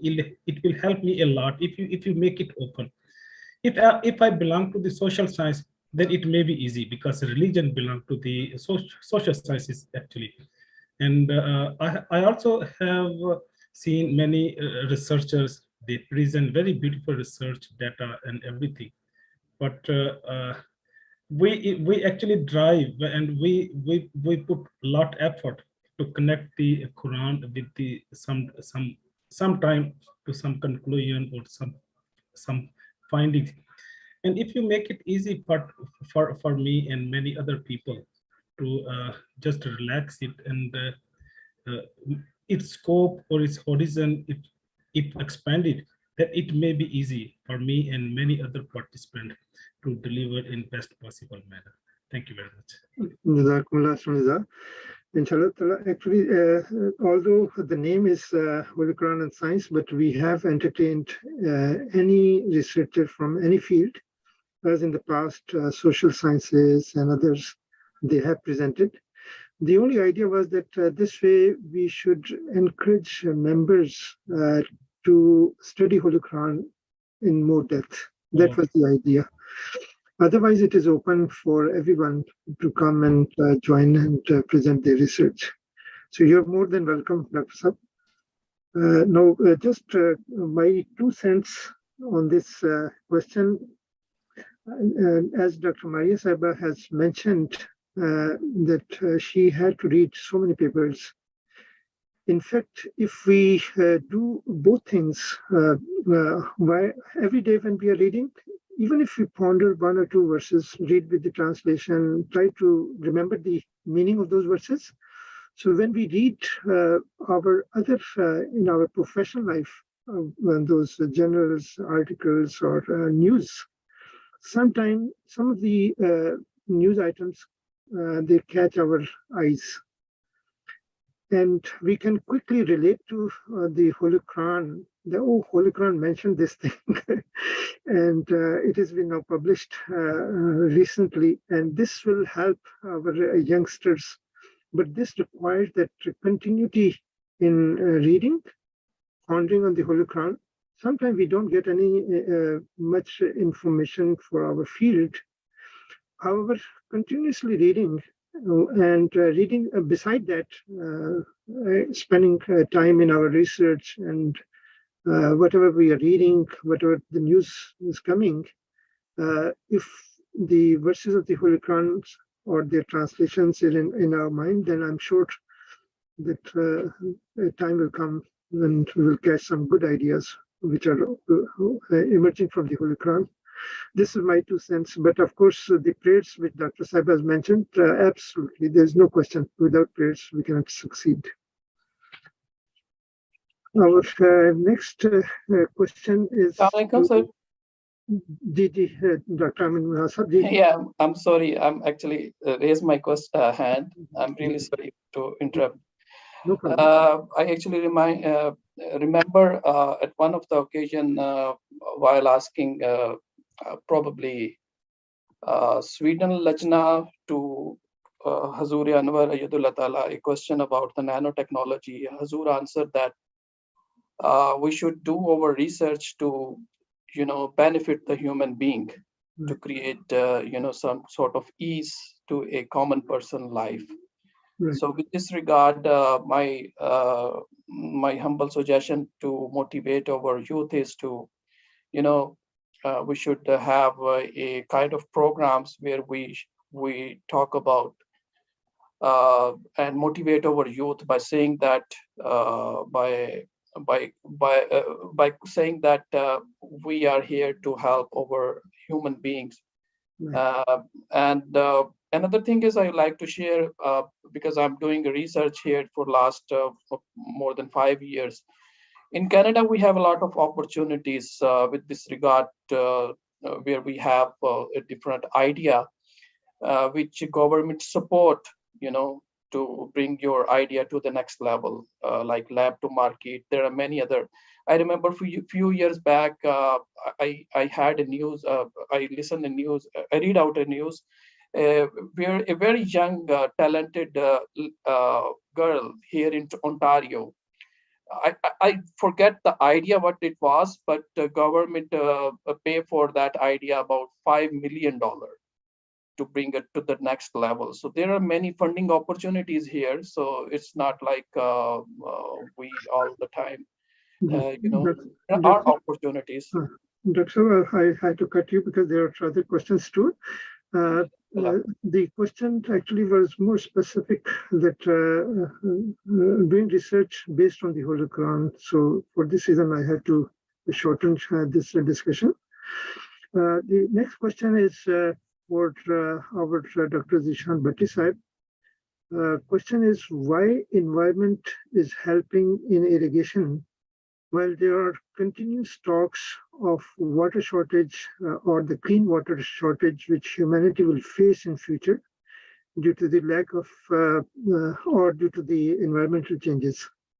So if you can respond. Thank you very much for this question. And I think the observer is has a very deep look on my presentation. So basically, we cannot generalize the Prince Edward Island environmental changes to other parts of the world.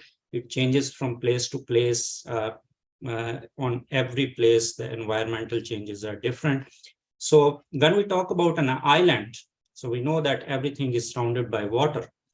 And when the global warming takes place on an island, what happens is that it motivates more of the air to rise up. The heating makes it less dense, and the less dense things rises. And to replace that gap, the moist and cold air from the ocean starts moving inlands.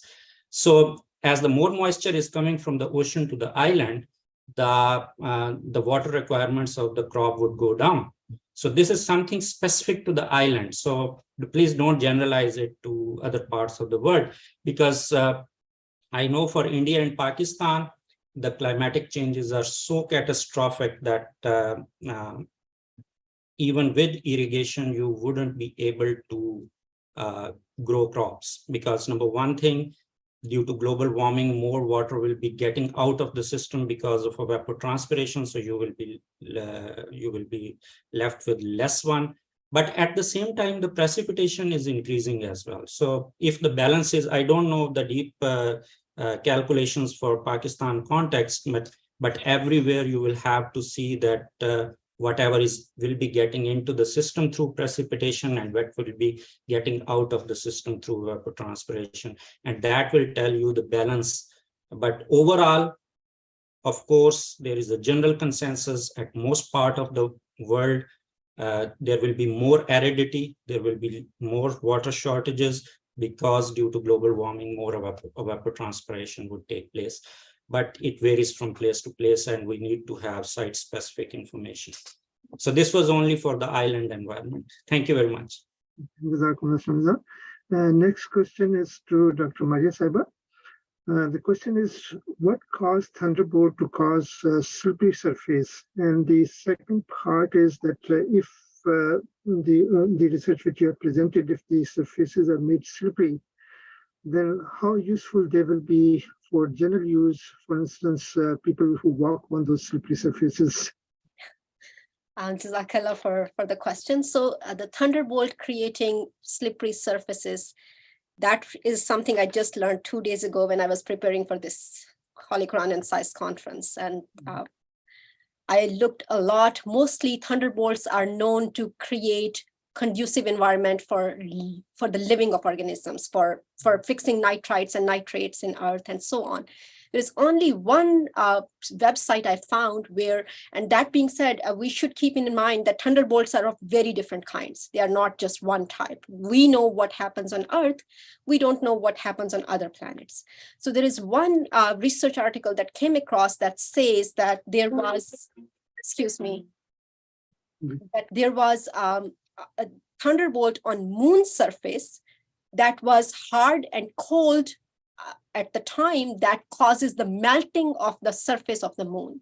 So my understanding was maybe this was a different type of thunderbolt that could have caused the slippery surface. And we don't know the condition that was mentioned in Quran. What time was it?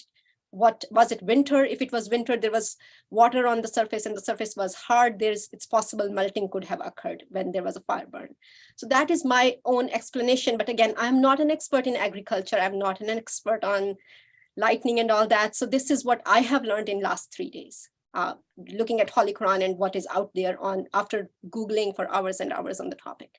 In terms of, yes, we have developed smooth surfaces. I wouldn't call them exactly slippery surfaces. Yes, they are smooth surfaces that have shown reduced water contact angle.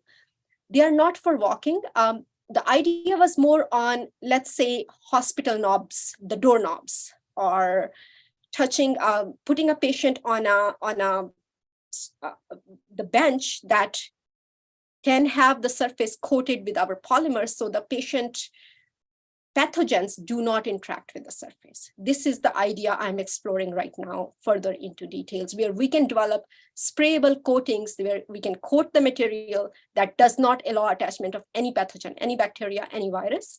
And when it's not needed, we can clean it up with water, do another coat. So that's where my research is heading in some practical directions. Jazakallah. Jazakallah. Next question is again directed to Dr. Zishan Bhatti Sahib. Well water, which you have mentioned for the irrigation. So in many places, there are toxic elements present below the surface of the earth. And if that water is fed to the crops, wouldn't that contain those toxic elements in the crops and they will be not edible? Okay, thank you very much for this question as well. So yes, of course, if you will feed irrigation water to the plants which contain toxic elements, particularly like arsenic is taken up by the rice very well. So it becomes a part of rice when you eat that, and arsenic, you know, is a poison if you eat them in more than. Similarly, if you harvest fish in the fish ponds with water which contain lead and mercury and other toxic elements, they are bioaccumulated in fish. And similarly, other plants also bioaccumulate toxic elements beyond permissible limits in their fruits. So it depends. If you are talking about Pakistan, certainly, and India, the groundwater is contaminated because of mismanagement. And when you pump that groundwater to irrigate your fields, they are bioaccumulated in the plant fruits, and then they make its way to our bodies. And quite surprisingly, when I came to Prince Edward Island, I was thinking that it's a far-off island and it will be free from all kind of toxicologies, means like it will be free from all kind of. But what I found is that over application of agrochemicals, particularly in the potato fields, they are contaminating the groundwater, and then they are being pumped up for irrigation is not common here very much, but when it will be after a few years, then we'll have to be very, very careful to know that what quality of water we are feeding to the crops, because ultimately those toxic elements will be bioaccumulating into the plant fruit bodies. And I also found out that the water contamination taking place from the agrochemicals overuse in this part of the world, like means Prince Edward Island. The groundwater which we pump directly and which we drink may contain some sort of impermissible concentrations of arsenic, nitrate, and some other contaminants, which is affecting the health of this islanders. And the government is now very, very conscious and is making every effort to reduce the use of agrochemicals. And this is one of the projects on which I'm also engaged somewhat. But in one line, yes, when you feed the plants with water which contains toxic elements, they do accumulate in the plant fruits, and then they make way to our bodies. Jazakallah.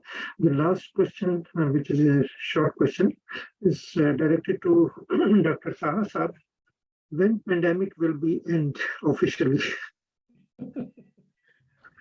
It's actually ended. COVID is done, but it is post-pandemic effect we observe in different part of the world, and particularly this strain erosion like that started from the Wuhan. And there is also some technical issues that belong to Chinese culture regarding the food, lifestyle, and this strain is immersed and it is biotransferred, and then like we see a lot of the mutants, they initiate and start from the Wuhan, and nowadays the casualty and post-pandemic casualties for the damages we observe in the China. So these are actually the waves, post-pandemic wave that may stay 6 more months, maybe 1 more month, and after that it will be done. But whole, like most of the population, they are immunized, some of the people having natural, some people having active immunity, and most of the people, they got herd immunity. So with the grace of Almighty Allah, we should be secure. Technically, scientifically, we should be okay. We have more questions, but since we are already exceeding the time, so I'll stop further questions, and inshallah we'll take it separately later on, those questions. Now I will invite our respected local Amir Sahib, Chaudhry Azizullah Sahib, to give the concluding address and lead us in the silent prayer before we conclude this conference. Assalamu alaikum warahmatullahi wabarakatuh. By the grace of Allah, the Almighty, Jamaat Ahmadiyya Peace Village has successfully organized and conducted the Holy Quran and Science Conference, a mini conference today. This is the 9th annual conference since inception. This year, the event has been conducted under the banner of Talim Department of Nia Muslim Community Peace Village. Although the conference was conducted under the restriction of time and against many technical challenges since the conference has been held virtually, but I am extremely glad to observe that all the fears were handled professionally. Surprisingly, despite very short notice and period of winter holidays, several speakers committed themselves and presented their research work for this noble conference. All presentations were made professionally and academic research was shown to emerge from the Holy Quran. I congratulate all the presenters who really worked hard and presented their good quality of research. We hope that this interest will further grow to the further, and the Holy Quran and the Science Conference will become an even bigger event in the times to come, inshallah. Ladies and gentlemen,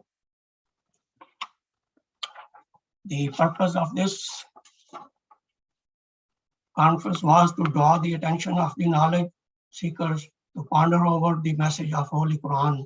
This conference presented a flavor of knowledge from various speakers from a diverse educational and scientific background. The goal of the presenters in the presentation you witnessed in the conference was find and the hidden treasures in the Holy Quran within the modern discoveries of science.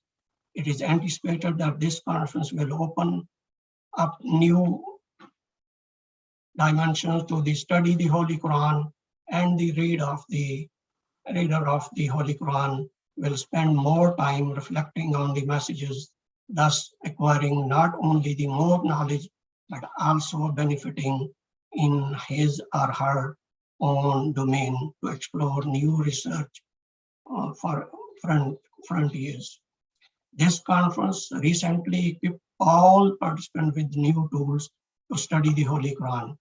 In conclusion, I pray that may Allah reward all the presenters immensely and the organizer and participant towards the success of 9th annual Holy Quran and Science Conference held at a mini scale level.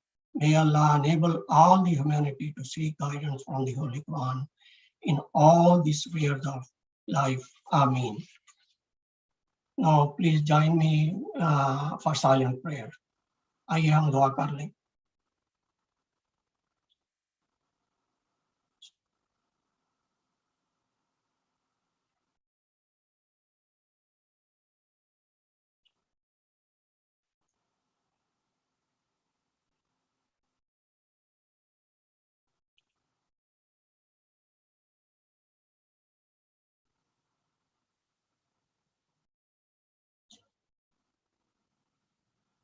Ameen. Jazakumullah ta'ala ahsan jazaa.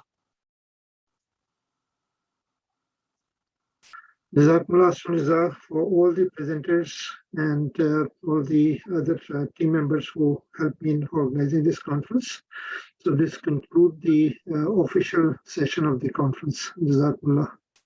Jazakumullah. Ahsanal jazak.